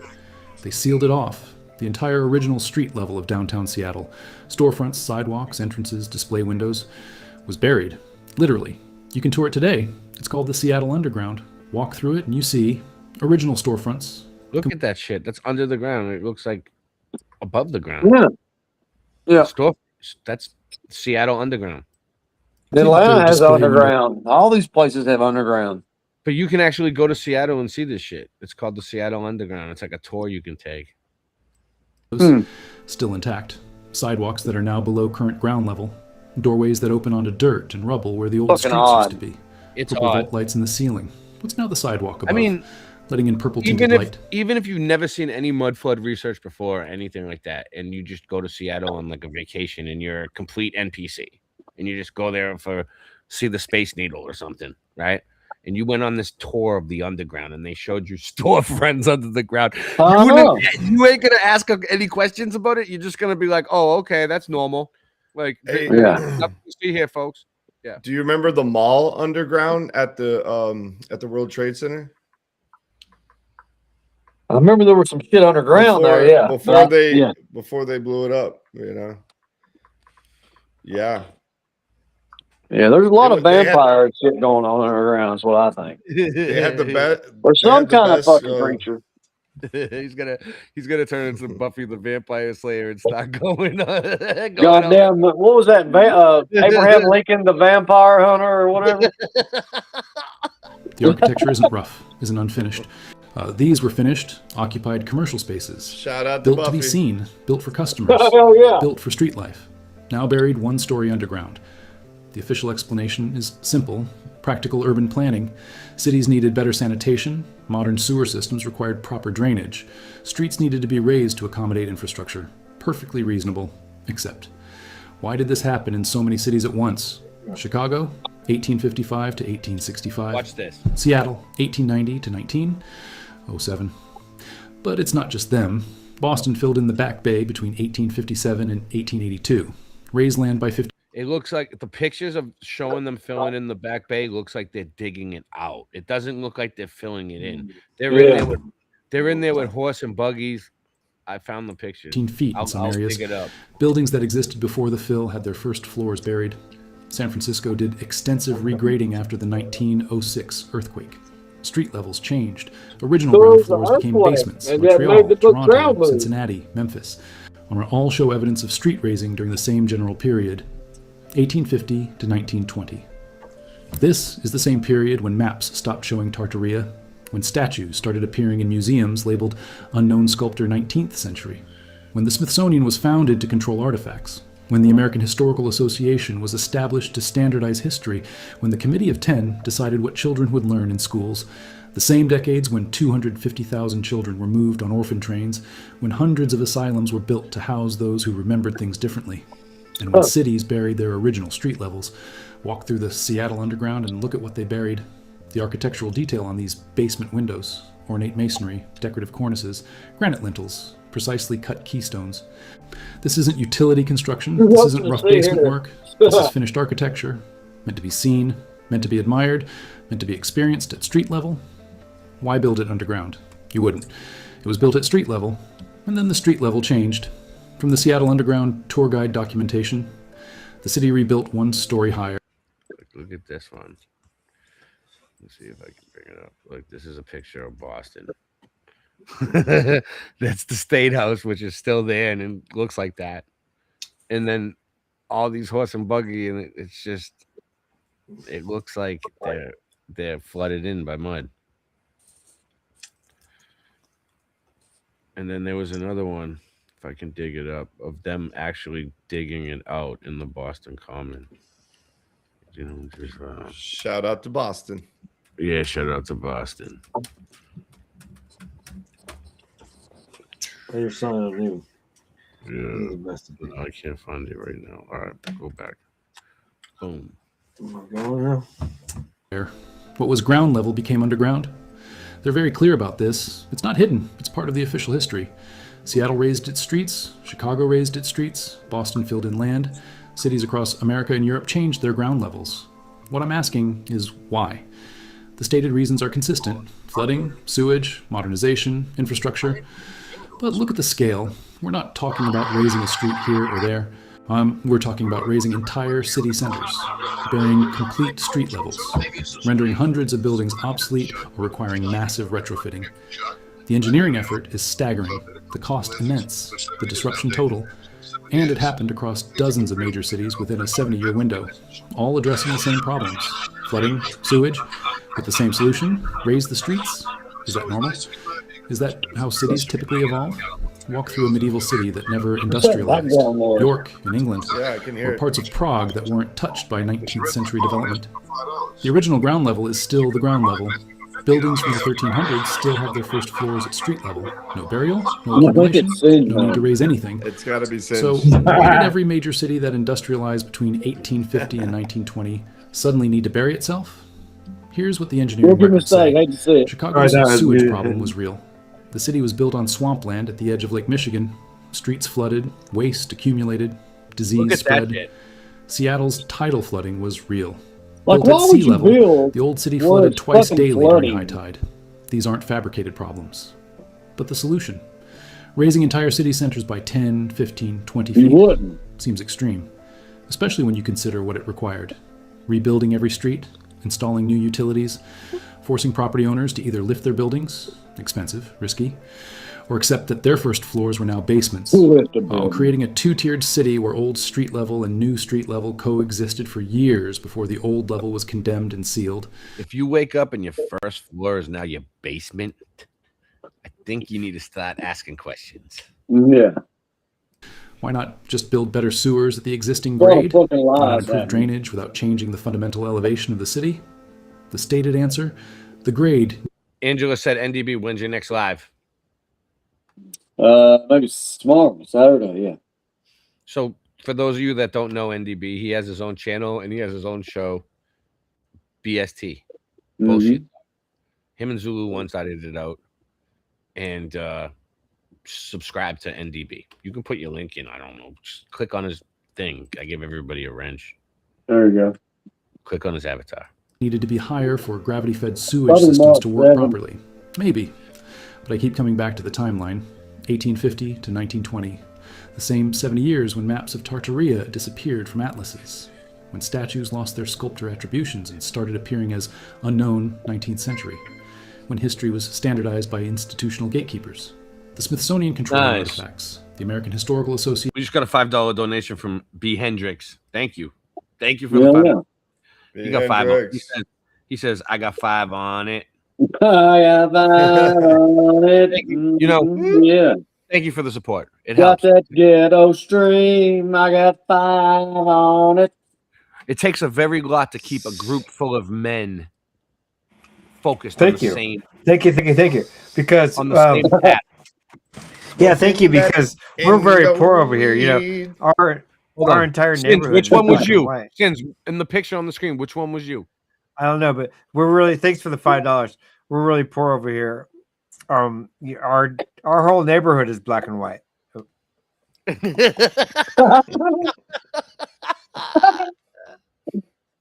Hey, hey. Oh shit. All right. But Singe, I think which one was you? I know you went to the school. I was very tall, so they put me in the back. Which one? I'm the Singe? tallest one there.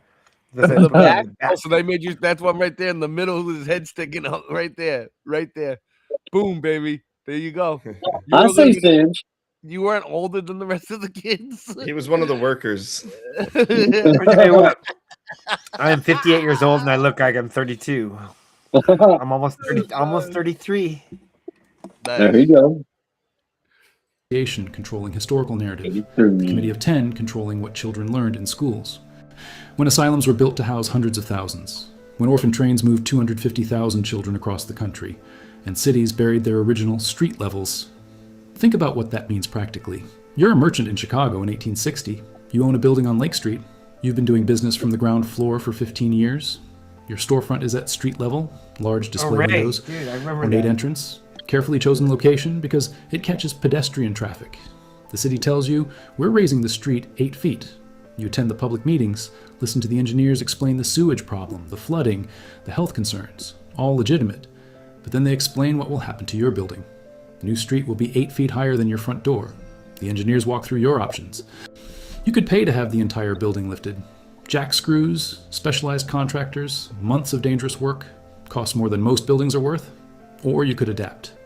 Except that your ground floor is now a basement. Build a new entrance at what used to be your second floor.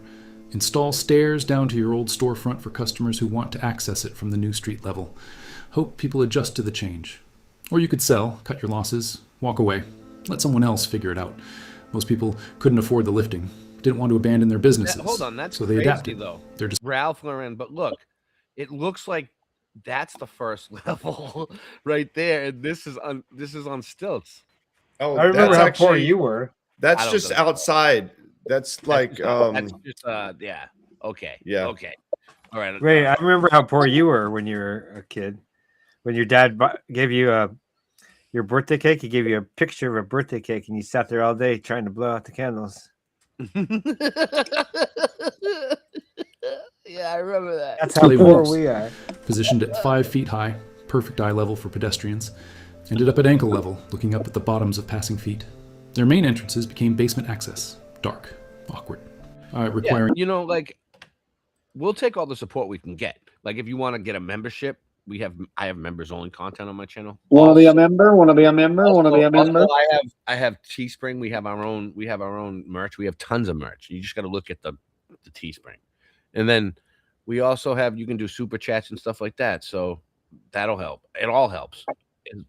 You know, we appreciate it. And customers to descend stairs to enter, and the new street level, Make 8 it feet higher, custom built anything. with fresh gravel and plank roads on top of the old pavement. Fresh Became the gravel. only street level that mattered. The city installed vault lights in the new sidewalks above the buried storefronts to provide light, to make the buried spaces minimally functional. Within a few years, businesses that couldn't adapt closed. The buried first floors were converted to storage, to coal cellars, to mechanical rooms. Within a decade, new residents thought the city had always been at this elevation. Within a generation, people forgot the city had ever been lower. The buried first floors became basements. Their windows became basement windows. And the architectural evidence that these spaces were designed to be at street level was reinterpreted as unusually nice basement work. Some ambitious builders even advertised it as a feature. High ceilings and basement level, as if 12-foot ceilings in basements were intentional luxury, not evidence of buried first floors. I visited the Seattle Underground, descended stairs from modern Pioneer Square. 12-foot basements. 12-foot basements. What do you think? That's pretty high. It's pretty big. Basement dwellers. Yeah. Down into what used to be street level. The tour guide was knowledgeable, enthusiastic, well-informed. He explained the 1889 fire that destroyed 25 blocks, the decision to rebuild higher, the engineering of the new street level, all presented as smart urban planning, progressive thinking, solving real problems with bold solutions, and it was Yeah, I all really true. gotta go to sleep now. We walked through what used to be storefronts. You're going to sleep on the late night? Yeah, I'm falling asleep right Oh. now. Good night. Well, thank you, Singe. Good night, friends. Thanks for participating. Thanks for Singe. participating. Thank you for having me. I'm falling asleep. You're welcome. You're Trying to welcome. do that. Later, Singe. Singe from the Hey, brother. Shaolin. Yes, a warrior must know his limits. The warrior must sleep and rest. Sleep when You you can see the die, display Singe. windows. Still there.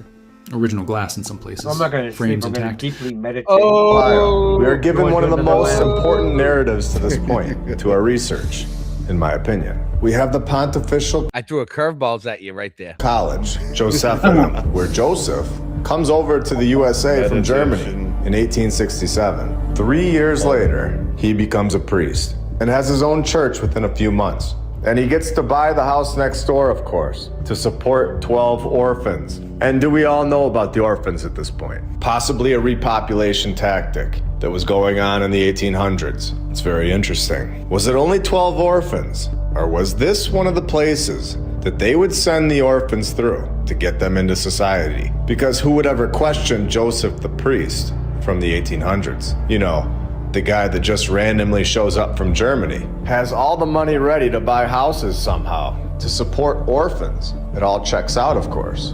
Simple stuff for Joseph. This was known as the St. Joseph Orphan Asylum. It grew so rapidly, for some weird and of course, very random reason, that 5 years after it began, Joseph moved the operation closer to the railroad, which is how these individuals would be dispersed throughout the country. So this is a paragraph of admission. We are being told, down to the smallest detail, how this operation worked. It would go through churches. They would bring a manager type over from Europe, call them a priest, give them a house, give them the resources to run these operations, purchasing new buildings with ease to run the program. So not only do you have the World's Fairs that were a repopulation tactic, you had these orphan trains and orphan hubs where they would be dropped off and planted into society. The new facility that Joseph was just finding and saying was his. I want to make that. All right, let's check this out. Boom. Right. Yeah, what up? I got a question. What up? How would railroads work on a ball? Good one. How do railroads work without it being flat and level? It bends very slowly so you don't notice it. No, seriously. It That's what they'll say. I know what they fucking say, but railroads are flat and level. They never go up a hill. They never go down a hill. I think they invented roller coasters to sell the ball. Well, they do go up into mountains and stuff, but They go fucking that's through insane. them. They don't go around them, up them. They're fucking level. Blast through 'em. Right. And I don't think they account for curvature when they measure for them when they They build don't. Them, they build them. Shout out to West Virginia. So this guy, Uh-huh. this guy right here, Singe. Who is he? Him? Oh, that's Captain. No, Major Payne. No, he's he's a filmmaker that he's a film. Major Payne. Now, hear me out. This is the story. I That's don't just know, his nickname. That's Singe's uncle. I don't know if this is just highly suspicious to me. His name's David Dave- Hoffman. Yeah, he's a filmmaker from, and he said back in Private Parts. Back in 19, this is the story. Back in 1979, he was given a film, right? And it's about AI, right? It's like Really? it's like predictive programming for AI. Watch this.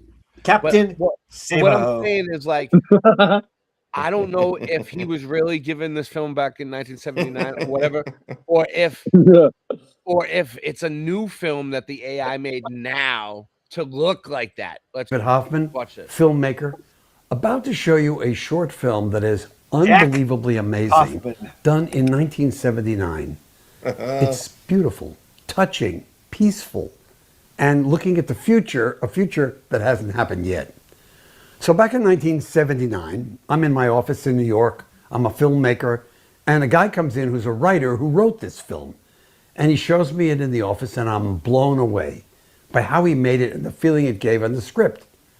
And he leaves it with me, and I keep it because it's a jewel to me. So this guy, they gave him a film. All right. Yeah. All right. Ready? This is the film, though. Let's watch the film. I don't care what he has to say. Yeah, fuck that guy. Sorry, David. So this is a film from 1979. Keep in mind, 1979.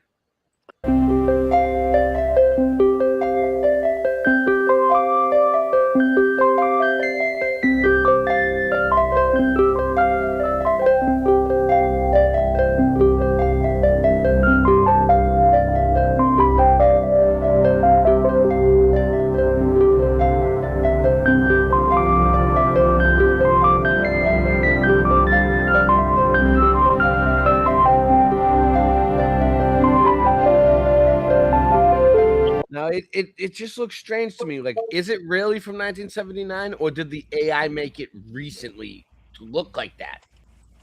Yeah, I like how the alien clothes look like It's like something Star you would Trek. wear in the 1800s. It looks But- like a Star Trek nun to me. But anyway, Right, it looks like something from the 1800s, but then Sure. advanced into the future. It's like, okay. It's the I knew that. I knew that Sidge Man Pilgrim would love ship. this. That's why I put this on. I put this on for Sidge Man because he's like a child, and he was about to drop off, but he's gonna stick around for this. I am like a child. It's Star Pilgrims. It's Luke Skywalker.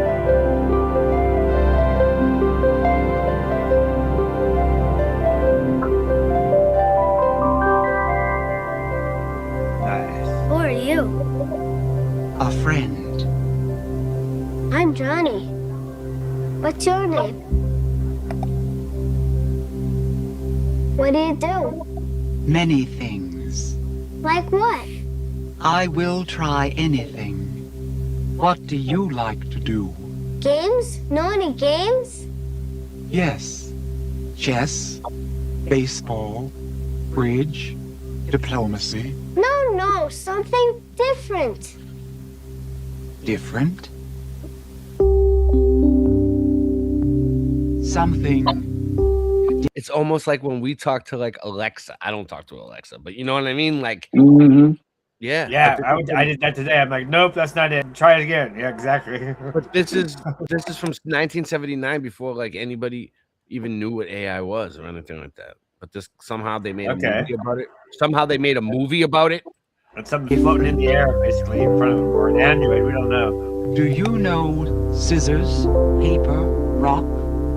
Thank you, Jan VR. Jan VR believes in me. Whoa, that's too far. Okay, let's go. Watch and listen closely, Johnny. You must learn the rules before you can play.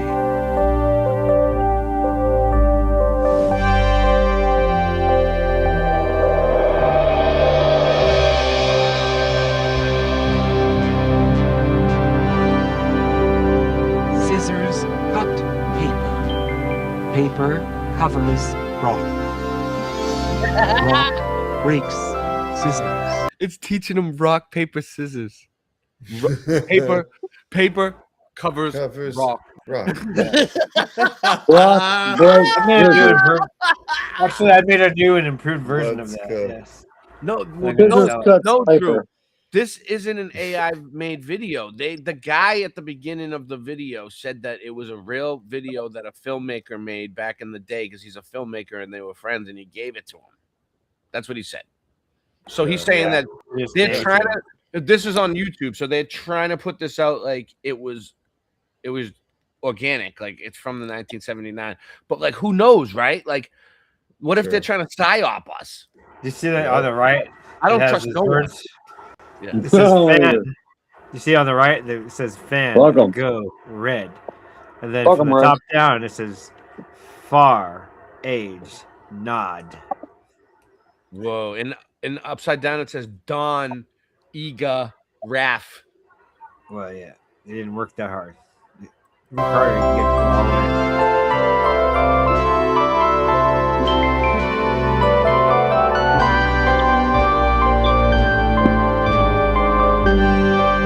I love the soundtrack. I wish that they put it on a CD or an 8-track, maybe a cassette.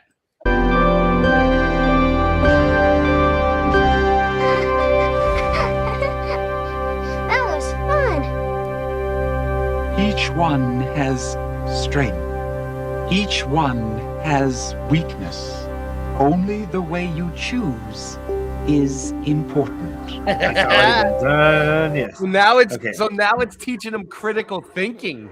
It's like, you know what I mean? Like, think critically about your choice because each one has its pros and cons. Fire, Make a water, wind. Make a pros and cons list. Like, what's that thing called with the two circles? A Venn diagram. You know what I mean? Just figure it out. Again, Rock, again. paper, scissors Let's play was originally again. the fire, water, wind. I mean, it's creepy that kids like they don't know any better, but like I wouldn't play with a robot machine. Like, Well, come on, you Tommy. might. Yeah. You might, but not one that just comes up behind you and all of a sudden you're like, "Hey, who are you?" He's like, "What's okay, this?" let's play another game. Like this, like literally this thing walked into the room and wants to play games with you, kid. Like, we got to teach these kids like to know, you know, the. Let's play a game. It's called Baked Potato. Or you don't have the ALEXA thing hooked in your house. 17 people watching. 17 people watching. Yes, thumb it up. Post it wherever you can think in your head to post it. Like, oh, Facebook or whatever. How many? Whatever comes. How many's watching? 17. All right. X. Post it on X.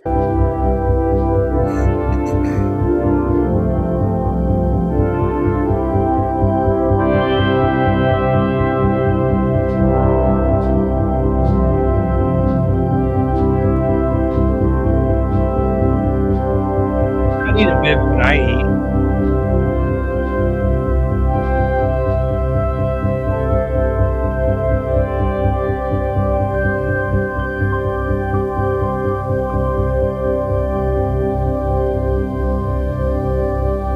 Oh, really? You just sub to me now, John Vier? Welcome. Welcome, everybody. Welcome, John Vier. Did I say it right? Is it Han Vier or John Vier? I wasn't sure. It's French. Is it French? It looks French. That'd be Vier. That'd be Vier then, not Vier. Vier. If it Vier. was, it'd be Vier. Hey, Paul- did you know that in the future? Oui. Did you know that in the Je future? m'appelle Raymond. What? Did you know that in the future, clothing will be looking like pajamas? They're early, John. Late. Oh, it was too late. Oh, he is French. Nice. I couldn't sleep. I can speak French because I took 2 years of French.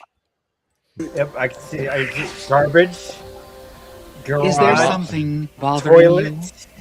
Just a hunch. Perfume. My mom can speak pretty good French. You know what my French teacher taught us? She said that if you ever go to France, they respect you a lot more if you speak their language. A little bit. Even if you try. Even if you make mistakes. It's okay. Croissant. Shout out to France.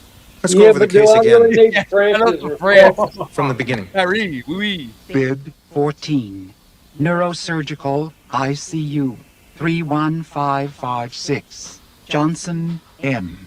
Patient is a 66-year-old male who was in his usual state of good health. It's like Singe Man is a patient 33 floors. Until 6 weeks prior to admission, when he developed a gradual onset of parietal Digest. Whoa. symptoms followed a very This is called Time Traveler. This 1979 film about AI. No, I don't think it's a time traveler. This guy's like, oh, it's probably a time traveler. No, what it is it's predictive programming. They already had AI back then. Yep. They're softening your mind up to it. Like, oh, this is a sci-fi movie. Oh, cool. Like, this is so interesting. A lot of the sci-fi movies come true. Like not all of them. Some of them are just complete fair porn, but yeah. But you never know. Like I'm still waiting for the Sharknado predictive programming to come true. Star Trek had Sure iPads. things. They had communicators. Uhura had the first Bluetooth. They had little cassettes before cassettes existed. Yes. Nice. All right, let's get back to this. Variable course until the day of admission, when patient suffered a generalized tonic-clonic seizure. Head trauma? No history of severe head injury. Patient was struck on lateral skull 2 months prior to admission. It has to be. Let's see those shots again. D-scan up. Frame 00. They're like D's scan up. Yeah. This is a trippy video. I know, right? We should make a music video. Reminds me of Iron Man and Jarvis. Right. Y'all know what I'm talking about? Yeah, it's way before Iron Man. Also, you had Iron Man and that fucking computer named Jarvis. Oh, yeah. Yep. Jarvis. Yeah. There you go. All right. And Jar. Also, yeah, we could clip this video for one of our videos. 1. Select. Scroll. That would be dope.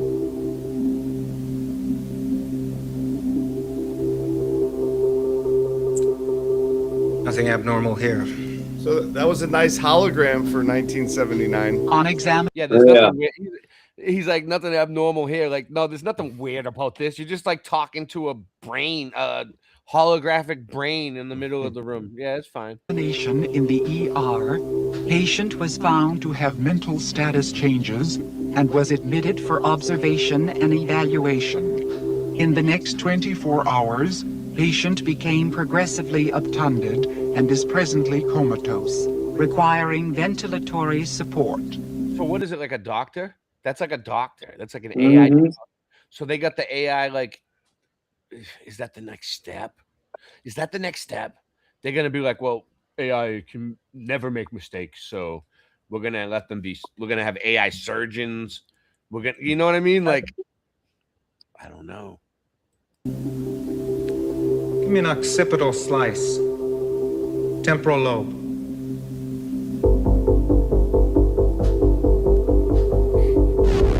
Frame 138. Advance. 1425. The guy at the beginning was like, I just saved this for 30 years because I thought it was such a gem of a movie. Yeah. Yeah, like I would destroy this thing. Like I would right away crash it. Push it. It cannot fall into the wrong hands. Destroy it. Coming from somewhere. Rad studies? Skull series negative, except for questionable pineal shift. No fracture noted. See the parietal area. Pineal, That's medical history. Pineal shift. Assessment non-contributory. Going down. Pineal shift. Stop there. No, back. Stop. I love the 1979 special effects.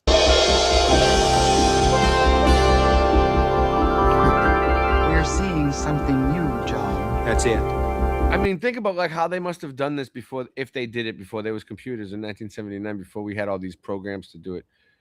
Like, what did they take, like 2 different videos and like clip the tape and like overlay the tape or something? Yeah. They did, right? Oh, no. I don't know. I know it. How soon can we operate? Laser techs are on call. The OR is reserved for 7. I was gonna say that. You still have a few hours to sleep. It's Advanced of 79 or it was made today. by AI to look like it was made in Well, '79. they did have good special effects back then, like Star Wars and But stuff like that. So but a that was low right around the budget, same a time. low budget filmmaker that hasn't even made a hit movie yet that nobody knows, just trying to Well, make see, it. that's why it's a short film. It's not full length. Oh yeah, we gotta get the. I Stupid. gotta get the Ry Russ clip still. You saw it, right? I sent it to you. Yeah, but I need a downloadable version so I could put it in the thing. Oh.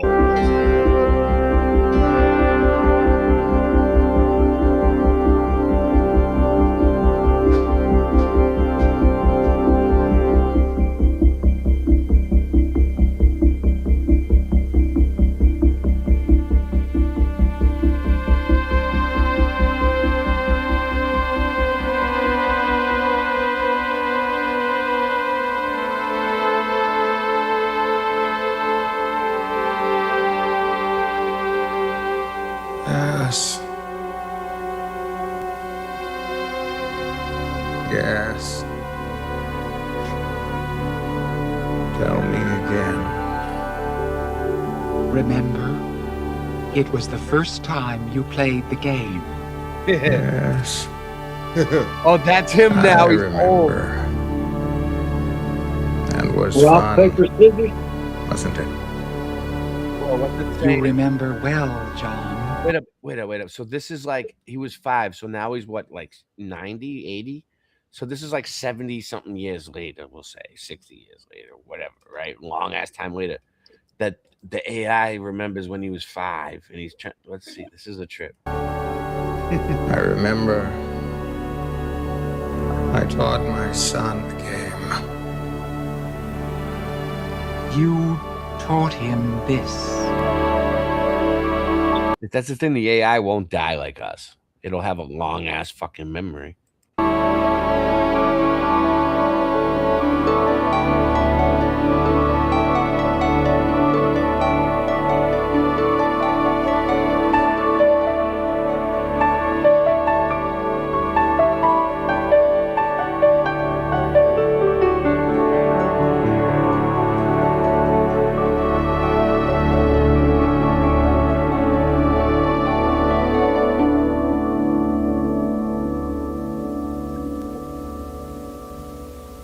John, was it important? Yes. No. But memories help make sense of life.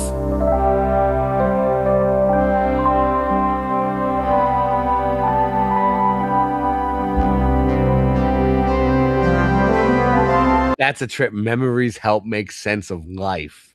That's true though, right? Like there's some truth there. There's some truth gravy in there. Because like think about it. If you didn't remember shit, you wouldn't know who you were, what you're doing, where you are, nothing at all. Like, it's true. So like truth nugget. That's a true statement.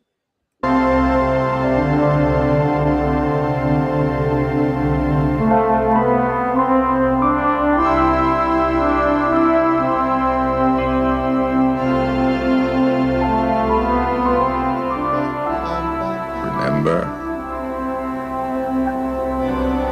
I got it right. I remember. Cue it up. Processing.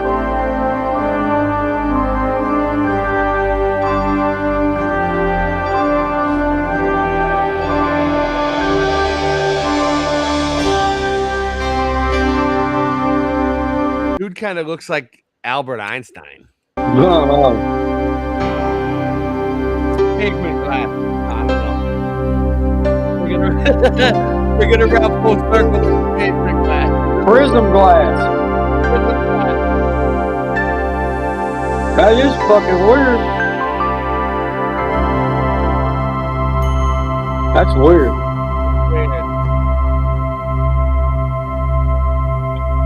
It's not like I had the show planned either. Like I just picked all these videos at random. But they fucking synced up. It's not that always happens to me. No doubt. I have the power. I don't have to do anything. Yo, and then in one of the pictures, I saw a car that I used to drive. Hello, Allison. Hello. Hello.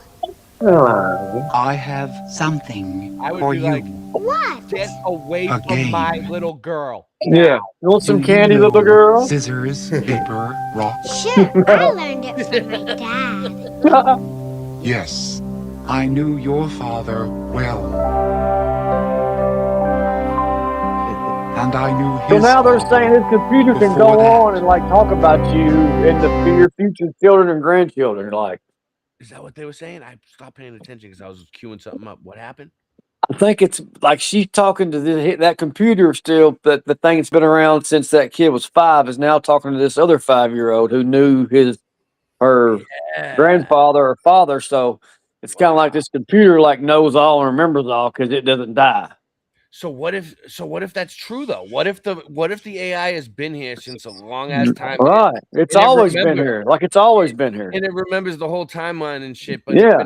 it's been keeping itself a secret from us, and it knew how Well, to keep yeah. And then all of a sudden it decided, hey, I'm gonna reveal it knew what year to reveal its stuff. And his father. And his father, too. I say that's what I said. It almost It looks said his father and his father too. It almost looks like one of the dolls Angela's been putting fake hair on and teeth and teeth. Well, we're gonna say nothing. What is it called? It's Allison's game. Yes. Let's play again. I know a song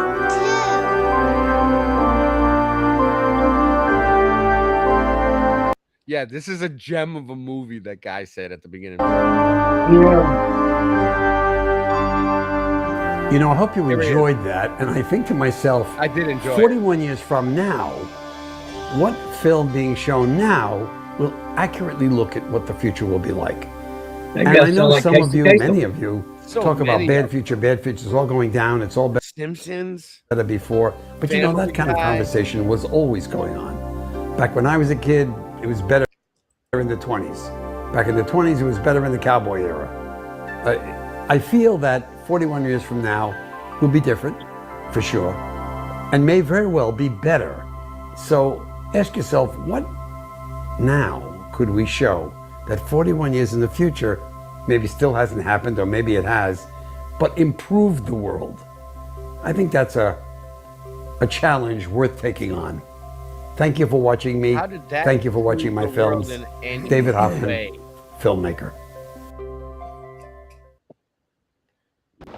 If you were up early this morning, you might have noticed We've seen that already. Space jellyfish. That was a trip.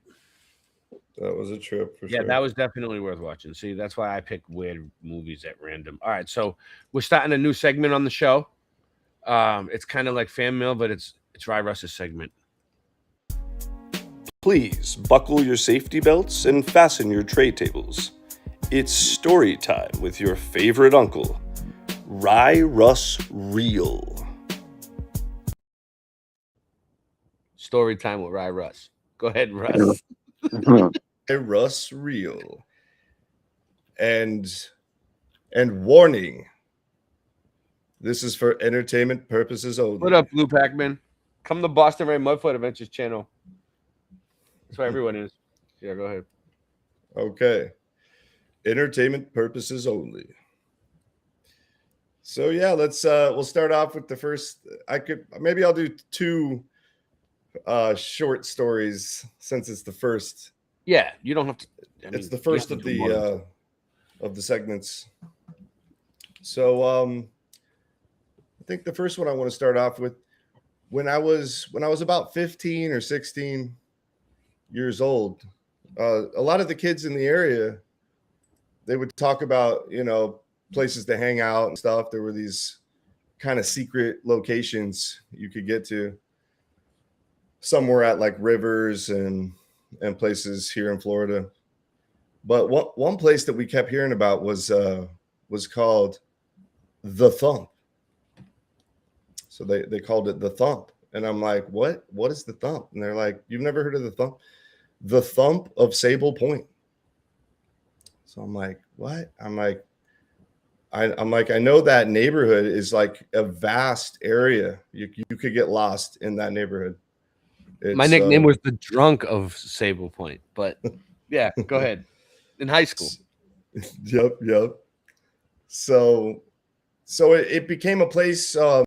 I checked it out, and somebody told me, they're like, I'm like, what is this? Like, what's so special about it? They're like, well, every so often, the ground will like bump you, like thump into you basically on this stretch of sidewalk. So I'm like, all right, I got to check this out. And they're like, yeah, people hang out there and party basically.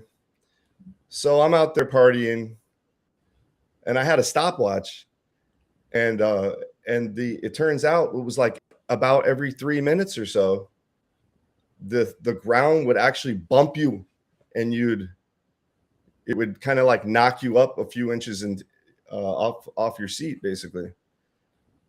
So very, very strange.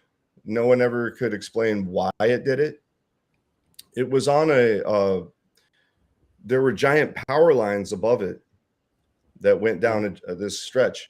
And I had some people walk a half a mile down this giant sidewalk to see if they could feel it at the exact same time, a half a mile away. And sure enough, they did feel it at the exact same time. So that was interesting. And then one of the times I came there, I was driving my dad's Subaru, the hatchback, and like we go out there, we hang out. Like I said, every 3 minutes, you would get this thump, and then we go back to the car, and all the metal inside the vehicle, like paper clips, things like that, were stuck to the ceiling of the car. And I thought that was weird. So then we just drove away, and then the stuff just like fell back down, but it was just weird. Yeah.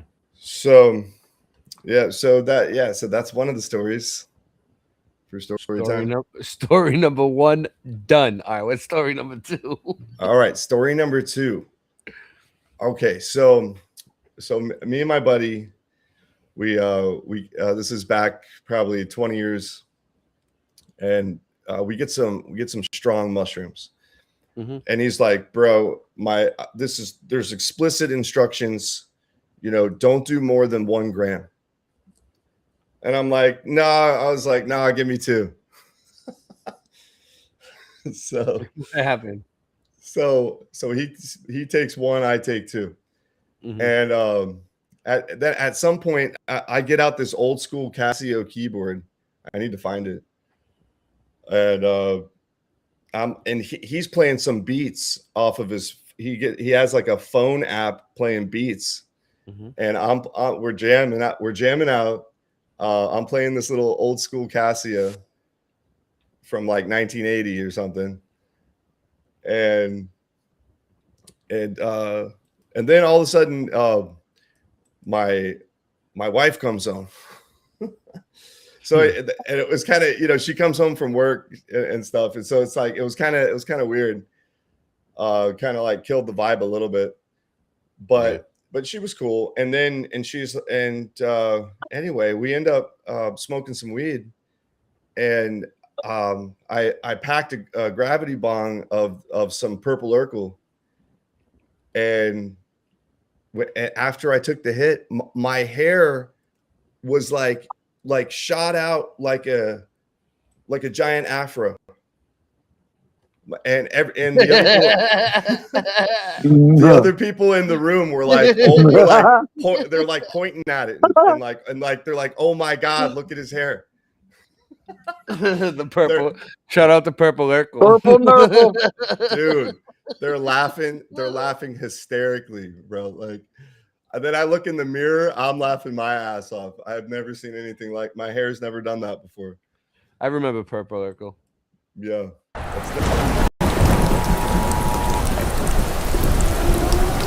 The National Weather Service in Hunton has issued a tornado warning for southern Middlesex County in eastern Massachusetts, northern Norfolk County in eastern Massachusetts, Suffolk County in eastern Massachusetts, until 9 p.m. Eastern Daylight Time. At 8:09 p.m., National Weather Service Doppler radar indicated a severe thunderstorm capable of producing a tornado 6 miles northeast of Worcester, moving east at 47 miles per hour. The tornado will be near Framingham by 8:25 p.m., Newton by 8:35 p.m., Cambridge and downtown Boston by 8:45 p.m. The safest place to be during a tornado is in a basement. Get under a workbench or other piece of sturdy furniture. Let's play a little game, it's called Big Potato. Except it ain't a game, it's my life, the Great Tornado. The Great Tornado. The Great Tornado. It ain't a game, it's my life, the Great Tornado. Let's play a little game, it's called Baked Potato. Except it ain't a game, it's my life, the Great Tornado. The Great Tornado. The Great Tornado. It ain't a game, it's my life, the Great Tornado. If I owe you money, you better hide from me. The earth has no curve, it's flat as far as the eye can see. And I can see, ain't no bribing me with your bribery. It's Boston Ray, I'm checking in again on Iron Realm. Only 4 a.m. for me, I'm already high as hell. I can't hide the smell, earth is flat as far as I can tell. Or as low as heaven, a holy blessing. Man, I know the brethren. My rhymes are like a loaded weapon or a can of soda shaking. As above, so below, I got a show at 7. I'm doing 55 in a 45 and I'm fine. Pump the tires up to 35 PSI. Driving by, loving life. Rhyming stuff that doesn't rhyme. I'm on Berry Hill, I'ma hit you with my Chevy still. It's heavy still, I'm really real. I have to do this, shout out to Massachusetts. I'm so far past you, it's useless. Watch me leave the house here. You suck like Florida's healthcare. I'm about to take my business elsewhere. Play a little game, it's called Baked Potato. Except it ain't a game, it's my life, the Great Tornado. The Great Tornado. The Great Tornado. It ain't a game, it's my life, the Great Tornado. Let's play a little game, it's called Baked Potato. Except it ain't a game, it's my life, the Great Tornado. The Great Tornado. The Great Tornado. It ain't a game, it's my life, the Great Tornado. Oh no, the terror is back. Someone tell the government to fake another terror attack. Cause a conspiracy theory is never a fact until we do our research and then it's a wrap. Let's play a little game, it's called Baked Potato. But it ain't a game, it's my life, the Great Tornado. It's fake, do they know? Give me all the money, I take the payroll. I don't just sit down, man, I make the table. Your video don't show curvature, you just fake the angle. I know you soft inside like a great tomato. In your Ludo land, it looks like it was made with Play-Doh. So go in the back and play with dreidels and make volcanoes. I'm multitasking, I'm coming up with more trash than a salty trash bin.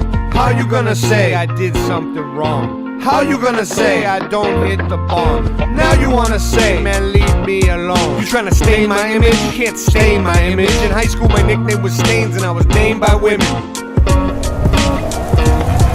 Let's play a little game, it's called Baked Potato. Except it ain't a game, it's my life, the Great Tornado. The Great Tornado. The Great Tornado. It ain't a game, it's my life, the Great Tornado. Let's play a little game, it's called Baked Potato. Except it ain't a game, it's my life, the Great Tornado. The Great Tornado. The Great Tornado. It ain't a game, it's my life, the Great Tornado. The Great Tornado, true king blowing up like Sharknado. It's Rod Russell like chives on my baked potato. Stitches get stitches, so I talks to no one. I'm like Andy Griffith, sheriff with no gun. Talking shit to me, you might as well hold your tongue. Cause I repel a spell just like I'm ringing a bell. True kings are like a hurricane. When we come through, we rain down hell.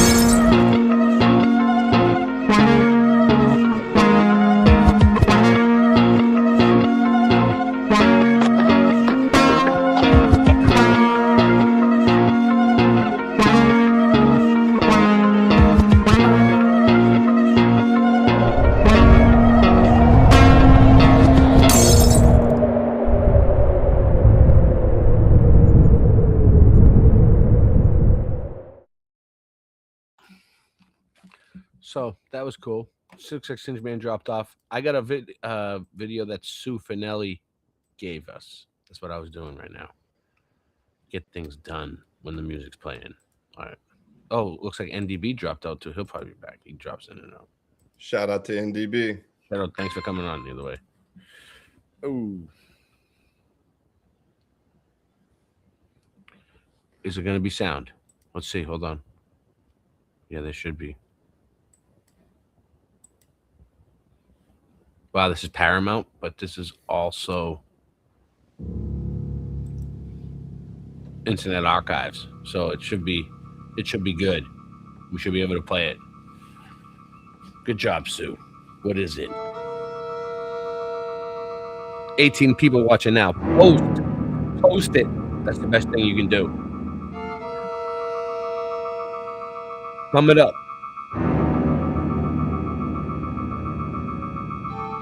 That's some crazy special effects. It's like focusing and put. I don't know what they did.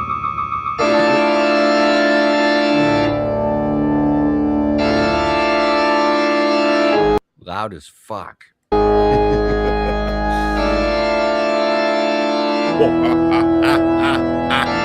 Kind of needed to wake me up though. Oh yeah. Don't sleep on the late night. I know. I gotta find that. Let me look it up. It's gotta be somewhere. Nancy!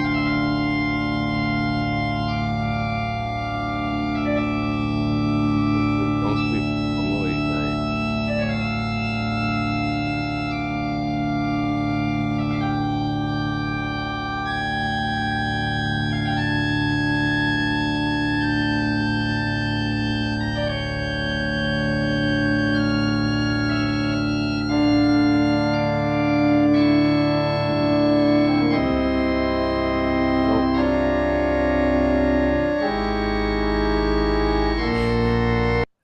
About the organ music. That organ is great. It's I creepy. know it. It's a bit creepy.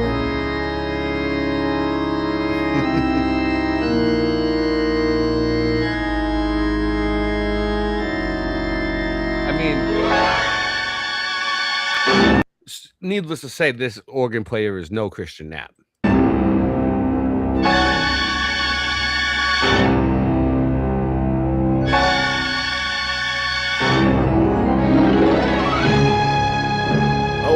Jerry Goldsmith.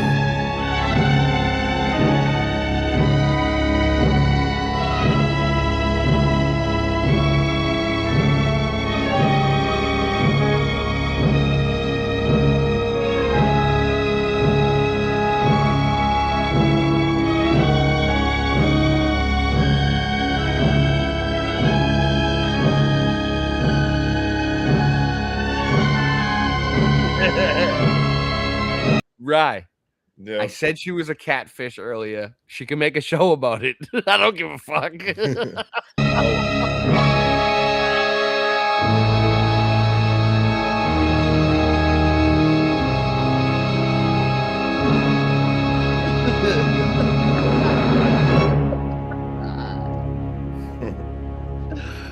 Oh shit! Look at it. They look like ants. A Sue Finelli. One of my favorite numbers is 111. It reminds me of like a Twilight Zone type of deal, like the way they filmed it. Let's see It's what probably it is. my favorite number is 111.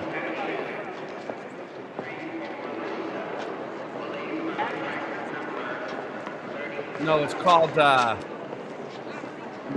19. What is it called? 1966 seconds. Seconds. It's called Seconds.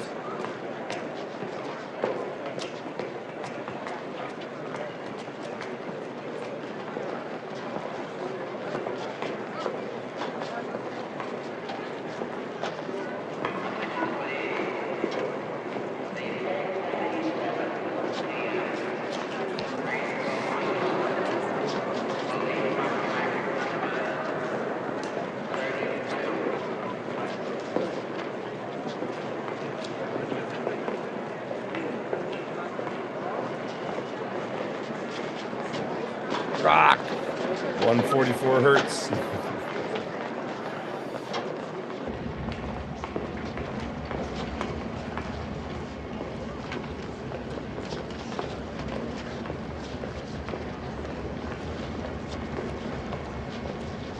13 people watching. Thumb it up. Thumb it up. Rocky. Oh.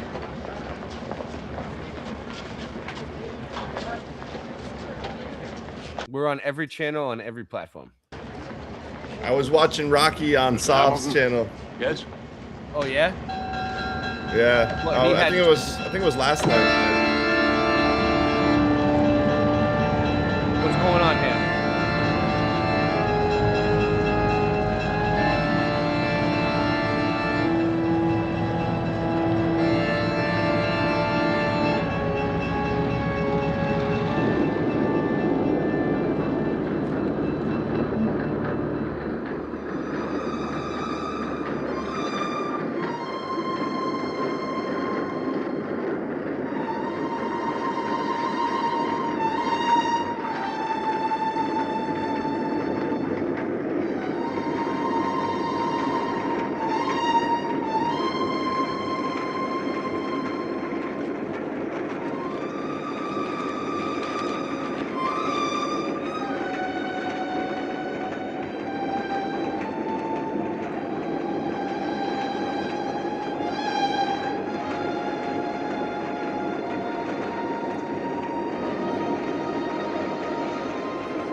Scarsdale is next.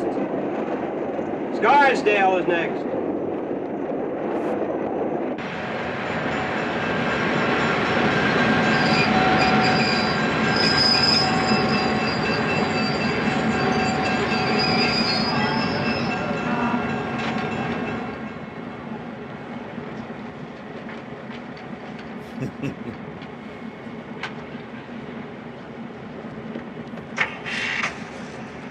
He's got the new meta glasses.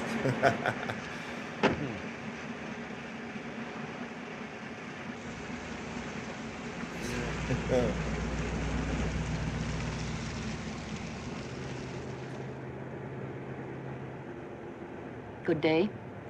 Mm-hmm. You? Very productive. Got the roses out and back all trimmed. Oh, letter this morning from Sally. Sam's finished internship. Starts practice next week. Well, he should specialize. That's Starts the only practice thing this now. week, you know. Well, maybe he just wants to get the feel of things. Our little girl's done all right. Damn, this is 2 hours long. 2 hours? Snap. No, we can't do it. Because you know why? We can't do 2 hours. Can't. But that was a classic, though. but you know what, though? Guess Thanks, what? Sid. Guess, this is the portion of the show where we do final thoughts. Final thoughts. I'm looking for the thing. Where is it at? Captions. Final thoughts.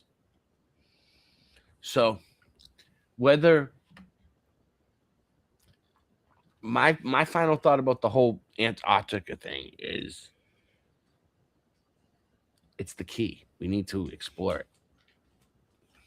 The key to figuring out what this place is. We can't make an accurate map unless we can measure the whole place. So we need to see from each side. Right. Final thoughts. Antarctica. Final thoughts. You know, I had a really good final thought. I should have wrote it down, but I didn't. But I'll just say Yeah, check out, if you haven't already, check out those old maps from the 15 and 1600s. And that they show sea monsters and dragons, giants, where the giants, different tribes of giants where they lived. Very interesting stuff. And Antarctica is depicted as all these different continents going around the flat Earth. So that, I guess that's my final thought. It's my slice of the mud. So what I gotta say is thank you everybody for showing up. Let's give him one last final shout out. Boom. Let's give everyone that was here a shout out. Sue Finelli, Rocky Shepard, Blue Pac-Man, Han Vier,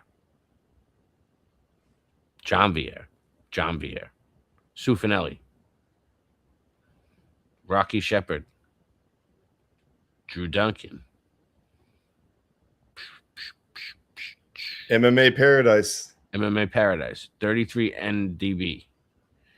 I'm just trying to see if there's any same people towards the end, but we had a ton of people here. Pete Hendricks. Everybody thumb it up. We're gonna keep doing this as much as possible.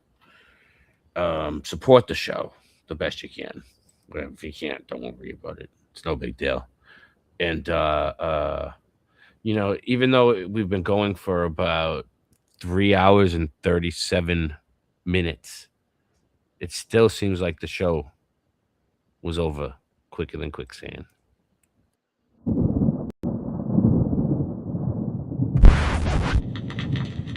Early in the springtime, the mud was very, very deep. Boston Ray, where'd you learn how to rap so quick, man? I rap quicker than quicksand. Quicker than quicksand. Quicker than quicksand. Quicker than quicksand.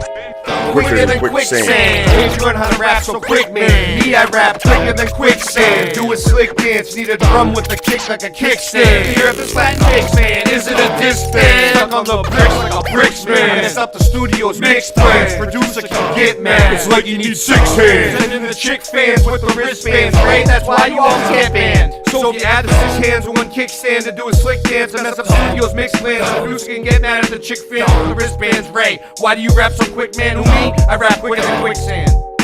Quicker than quicksand. Quicker than quicksand. Quicker than quicksand. Quicker than quicksand. Quicker than quicksand. Yo, I'm density buoyancy bong blazing. You fuck with the true kings cause we amazing. Back in the day, I was always raving. Now we do the research to bring you what you're craving. I rap quicker than quicksand, spit lightning and fire, man. Globies act like we don't understand, we just don't stand under. Now you feel the thunder, hitting you with the on wonder. Don't be a classic blunder, and open your mind. Listen close to the kings, and see what you find. Talking to Globies is like leading the blind. Like a horse to water, can't make them drink. But the least we can do is make them think. Cause if we plant the seeds, they might just grow. You never know, like levels underground, how low does it go? Me and Ray, yo, been surveying the land. Been at this a while, rapping quicker than quicksand. Quicker than quicksand. Quicker than quicksand. Quicker than quicksand. Quicker than quicksand. Quicker than quicksand. Quicker than quicksand. Quicker than quicksand. Quicker than quicksand. Quicker than quicksand. Quicker than quicksand. Quicker than quicksand. Quicker than quicksand. Quicker than quicksand. Quicker than quicksand. Quicker than quicksand. Quicker than quicksand. Quicker than quicksand. Quicker than quicksand. You wanna rhyme with us and ride rush like a virus? Try and time us quicker than quicksand. Put your money where your mouth is and your life in his hands. It is but his plans. It is if it quicker than quicksand, like nobody's business. These raps are so dope, you'll never be sicker than this, man. I learned it from Christian. Tell him I miss him. Into the distance, a different opinion. Been on a mission. He took me with him. Back in high school, my nickname was the Hitman. I hope this a hitman. I'll never fit in. Thank you for listening. The earth isn't spinning. Quicker than quicksand. Quicker than quicksand. Quicker than quicksand. Quicker than quicksand. Quicker than quicksand. Quicker than quicksand. Quicker than quicksand. Quicker than quicksand. Quicker than quicksand. slap you with my pimp hand. We doing this shit, man. Fuck ceiling fan, man. Shilly ass hoes, just get out of my way. Cold leader types are just fake and gay. Cause if you're in the truth game and you're fake as fuck, the truth comes out and then you're stuck. Stuck in the mud, just like Elmer Fudd. You wanna cut me and draw some blood? Well, good luck with that. You must be smoking crack, cause I'm a ninja.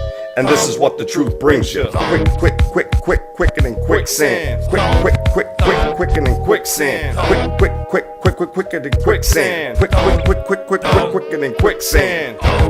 Hey yo, I'm quicker than quicksand.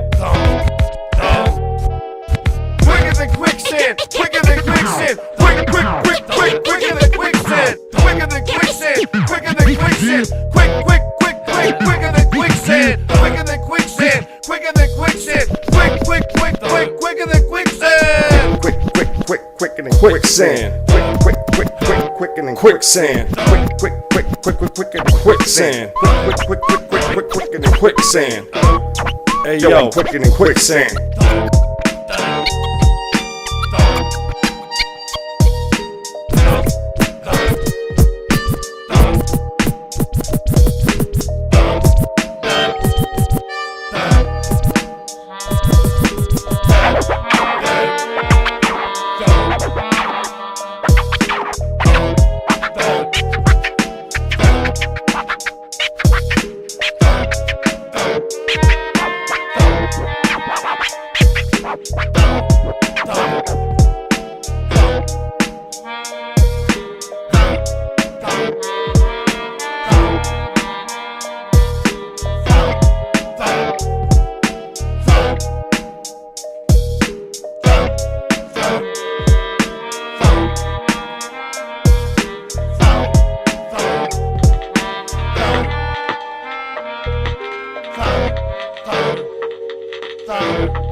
I've seen stranger things than laser beams disintegrating the pavement when aimed at things aimed at me be dangerous deeds. Fire's natural behavior always takes the trees, but in these isolated events the fires leave entire trees, non-flammable materials disintegrated, while all the plants next to them make it. Not only do they make it, but they sit, yeah, they sit perfectly unscathed. Did you hear what I'm saying? Can you say my name? Flatter Day Saints. Next time the dudes around you, it may try and surround you, but if the shoe fits, take it off and throw it on the ground too. So now you can get grounded just by standing around with no shoes on the land, dude. Start to feel the blood inside of your hands move, so the next time you're feeling bad shoes, the medical advice that I just ran through, we receive the relief we need just by word of mouth. But if you stay pessimistic, you only hurt yourself, like the weapons of directed energy burnt your house, flat nasty at your service. Shout out to the ones that don't deserve the clout, ones that reworded the count and perverted it out, took away the confidence and furthered the doubt. So I give it back to them with the words that I spout, like a fountain that squirts in a drought. No point in complaining, girl, no pouts, it never ends well. So then tell me how much the nanofiber Microsoft Intel in your skin cells been held, CRISPR snipping at your stem cells. Tell me how it ends. Well, I've been exposing dude since I knew. Act like you've been schooled, actually, dude, I should have been clued about all the roofs that were blue that didn't get dude, that they're building back better. But that's never gonna happen, ever. All they've done is isolate and shroud us with frequencies. 5G's living in a cloud puff. Chemtrails that get inhaled, inhale on down us. 5G danger hanging around us. You've been bound up, been around. Weed killer, spilling in 15-minute cities, overcharging the starving for rent. Shitty, the propensity of those entities who resent us and against us is many, many men, many, many men. Wish death upon free energy, dog, I don't rely no more. Don't need high-speed internet to survive this war. Which war are you referring to? The reoccurring goo being sprayed in the sky by airplanes that keep blazing right by. Falls to the ground and gets under your feet, but it's over your head. This thunder that keeps cracking open the dome. No wonder it leaks, but as far as leaks in the government, please There's no such thing as whistleblowers, that's government cheese. Other than these what? Other than these nuts that only a mother can squeeze. Sample my DNA and that covers my genes. No wonder I bleed when crip walking over objects at a 300 degrees. They call me SpongeBob, but wear pants living under the seas. With new vaccine for every made-up discovered disease. Another believe me, it doesn't come cheap.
Not to like, you stalled the traffic and construction on the fucking pike. Thought I'd have another snarky line about my rusty bike. Get off the runway, but it's fun, Ray. That's way too much gunplay for a Sunday. I got this fire beat, I require heat on this quiet street. I'm in the driver's seat, Yorkshire's losing like a dryer sheet. Admire me, I do another sweep. Public just obeys like the silent sheep. I stayed up on Globies about 5 a week. Here and retired, money's coming tighter than a pair of the pliers. Put air in my tires. I don't wanna look like a gangbanger. I'm in the same danger. Realizing the earth is flat was a game changer. Ain't no one came here, bruh. I'll prove the earth is flat, give me the damn camera. Trying to get ahead of me? You ain't ahead of me, you just a friend to me. Now you my friend of me. Now you're dead to me. I turn nothing to catastrophe. The earth is flat and it's a fact to me. You can't make my style in a factory. Quit asking me. I put my passion in the raps, you see. Do exact math and the globe is a fantasy. A fat track stack for all my fans in the industry. It's full of compartments and fuck the department. You're in your apartment with nothing to part with. I don't wanna start shit, just spark it. Swim with the shark shit, ain't nobody watching. Truth sounds like hate to the people who hate the truth. Truth sounds like hate to the people who hate the truth. Earth is flat. Flat simulated motherboard fact. Flat smack the diet woke, cause I don't care if I get laughed at. We live in a fucking circus, I'm here to fulfill my purpose. Understand my words are truth. The truth of the community is polluted, it's diluted. Poor leadership and cold light. Nobody wants to get recruited, so screw it. Yeah, I don't make a damn dime for the love and passion of this. I spend all of my time. I'm the sovereign living man. No, it's not a crime.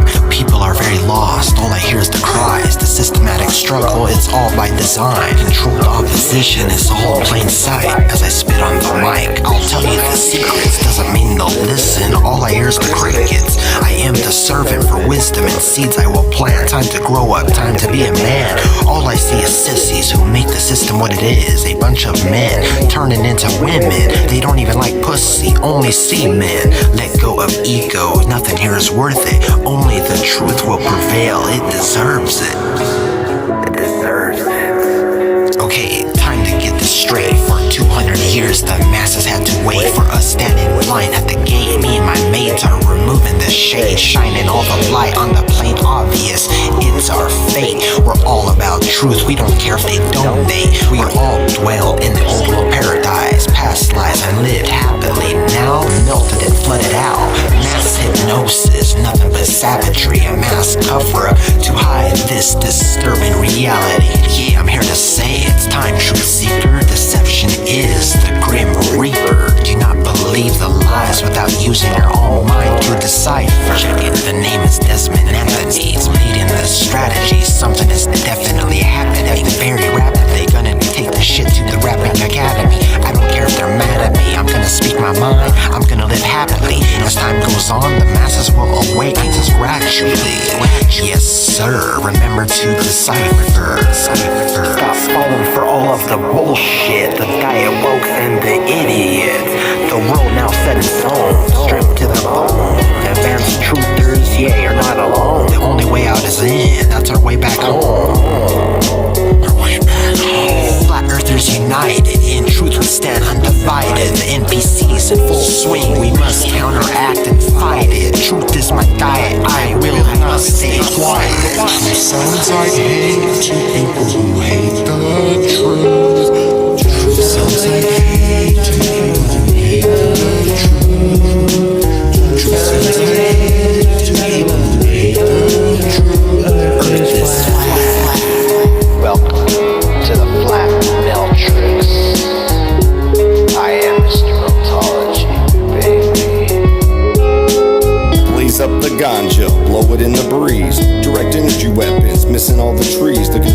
lame, kinda like a disease.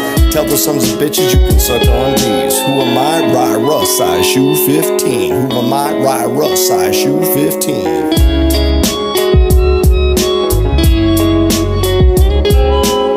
Sounds like hate to people believe the truth. Sounds like hate to people believe the truth. Earth is flat.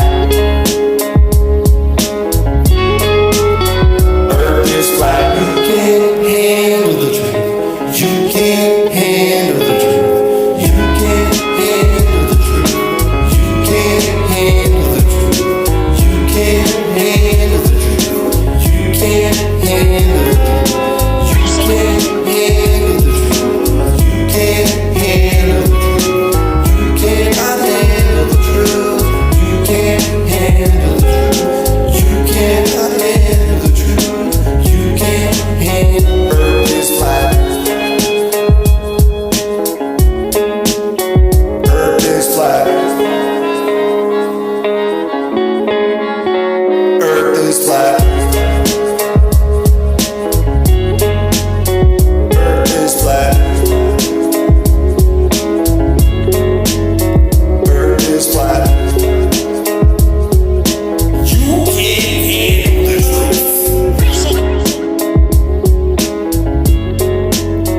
Earth is flat. You can't handle the truth. Earth is flat, flat, flat, flat, flat, flat, flat.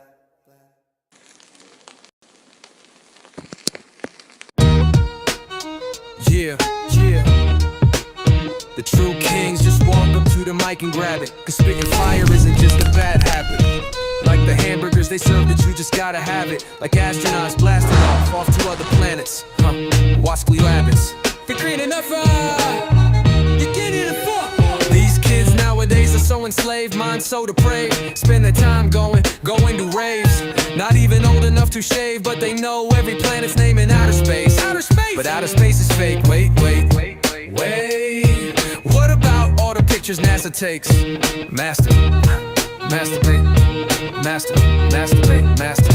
I wanted to create a rap song, a fat track mom that slaps long into the night's black arm. These scents are the all-in-one, about to swallow my tongue. If the hollow from guns hollows my lungs, almost I'm done. But before we go, I gotta smash this one out the park, 1,000 yards. This ain't no Mario Karts. I got Bowser bars, driving across the country with a pound of tar. Till someone's gun's done, blazing down this house of cards. And if I disappear, then sound the alarms. Either my body's floating in a river or found and unharmed down at Flat Earth Farms, trimming that bush. He been trimming that bush, yo. Competing for that green leaf, winning that kush. Vision's been shushed and my hearing's been getting blindsided. Like the rhymes I've been writing. Spitting lines inspired by fire and lightning. Cut the day in half and divided the night into 2 parts. Old half visible in the new dark. Cruising in the blue car with my crew stars. Looking for Xannies but settle for booze par. Got a short fuse, deck full of loose cards. Yeah, they keep asking, well, what about the pictures that NASA takes? While I laugh and straight, continue to masturbate. When I'm at Sassburger, paraded the language you can't understand makes you think the Earth's an elliptical spheroid, but the shit's more like a pancake. You hypocritically weird, boy, but you better get your shit in gear, boy. The antecedent for gas pressure's not a mere ploy. Bury your solid containers, are you aware of this? The wheels in the sky keep turning, every season turn. Chariots, it's getting hilarious. CGI's been nefarious. The new year begins on 3/22, where the Aries is. But you smoking dick dust where the fairies is. I'm serious, the true kings is very pissed.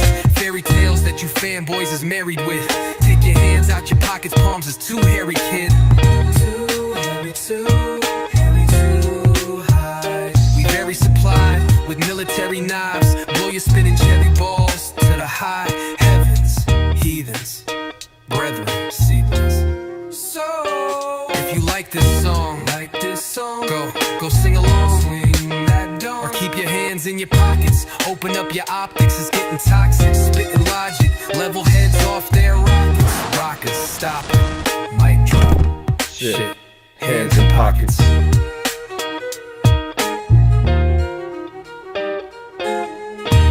Starving. Open up your mind, never know what you find. Starving. So you call on the kings, cause truth we brings. Starving. Open up your mind, never know what you find. Starving. So you call on the kings, cause truth we brings. Boston race compromise? Fuck you, compromise. I never compromise, rhyming clever thoughts of mine. The heavy ostracized, don't end up hospitalized. I'm hardly monetized, with the public hypnotized. I'm often criticized, it's time you visualize. The news will trick your mind, sometimes I give advice. I like to improvise, keep it simplified. I got this memorized, I ain't trying to get known. I don't wanna be big, I'm just trying to do what I did as a kid, without splitting your wig. Who sold you Smith & Wesson? Now it's your missing weapon. Hold back, squeeze, and teach a fucking history lesson. While you're sitting waiting for my punchlines, I eat up Globies like it's lunchtime. So hand it over like we standing in the lunch line. And hurry up, sucker, cause it's crunch time. She ate on my bonbons and expanded her waistline. The flat earth anthem will never get no airtime, because I talk trash about the FE app and that's fine. Nevertheless, I'll see y'all on the front line. The flat earth anthem will never get no airplay. It won't even make it up the stairway. Late Night Live is the only place you'll hear Ray. Globies are stuck to the ball because they're gay. But Boston Ray, you be smoking blunts galore. You yourself ashore and bump the floor. Well, that's what I was looking for, somewhat. We all believed in the globe, we was young once. From Orlando to the Panhandle, me and Ry Russ can see the earth's flat from any angle. Money going one hand and out the other, and you'll never see money come out the gutter. You won't survive without your brothers, so please be kind and love each other.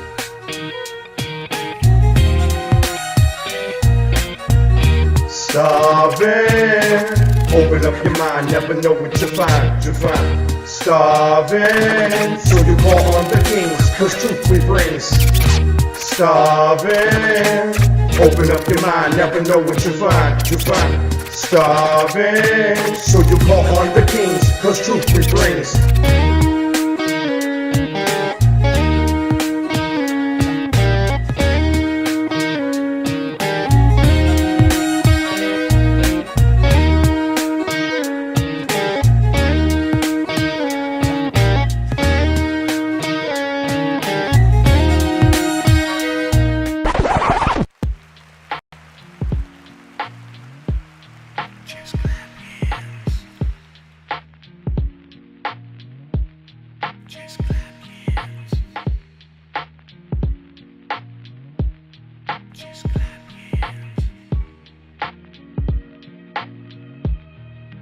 Pilots know, we know the earth is flat. Soldiers know, we know the earth is flat. Radar technicians know, we know the earth is flat. True kings know, we know the earth is flat. Flatters, we know the earth is flat. We know the earth is flat. Flatters. We know the earth is flat. We know the earth is flat. Flatter soldiers. We know the earth is flat. Flatter soldiers. We know the earth is flat. Flatter soldiers. We know the earth is flat. We know the earth is flat.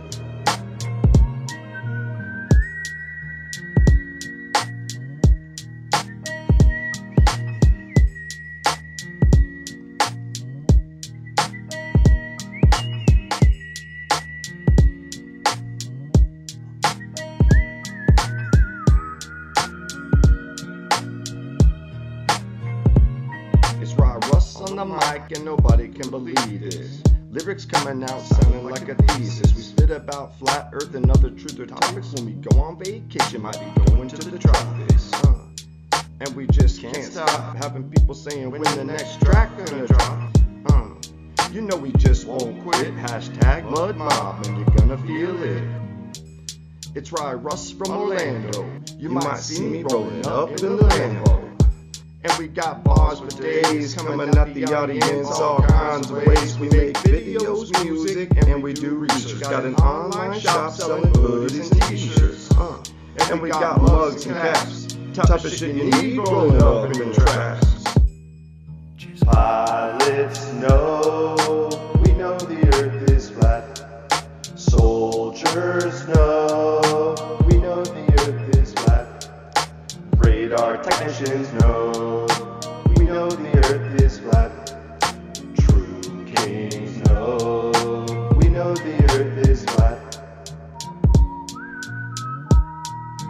We know the earth is flat. Flat earth soldiers. We know the earth is flat. Flat earth soldiers. We know the earth is flat. We know the earth is flat. Flat earth soldiers. We know the earth is flat.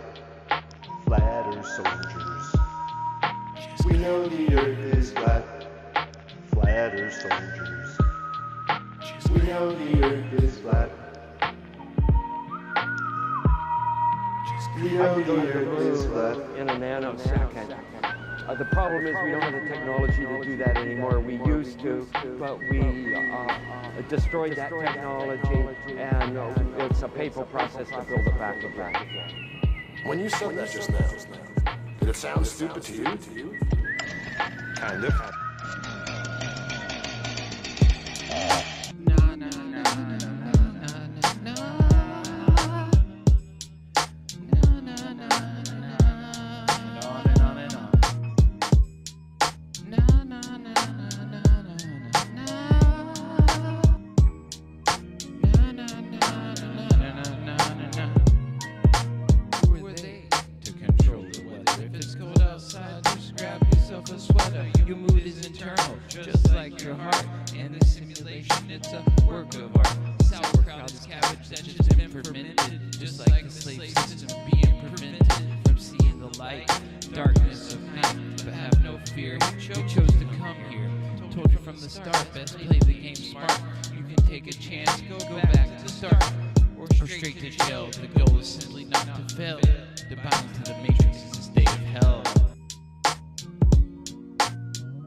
Stopped in the past, we wanted to keep it going, but I think I know.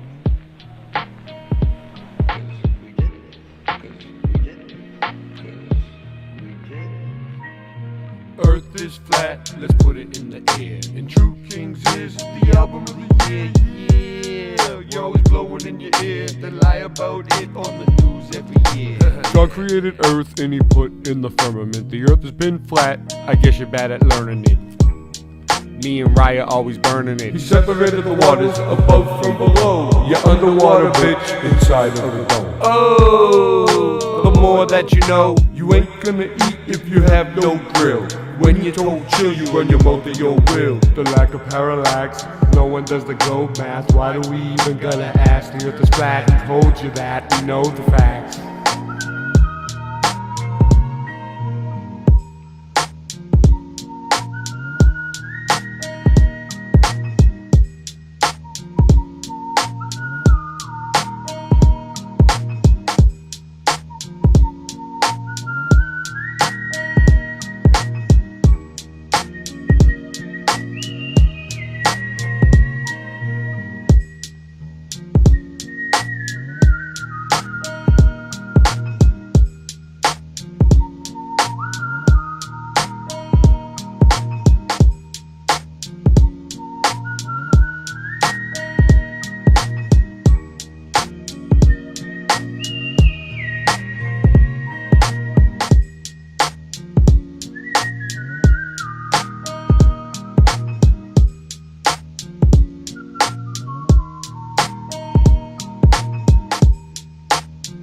Letters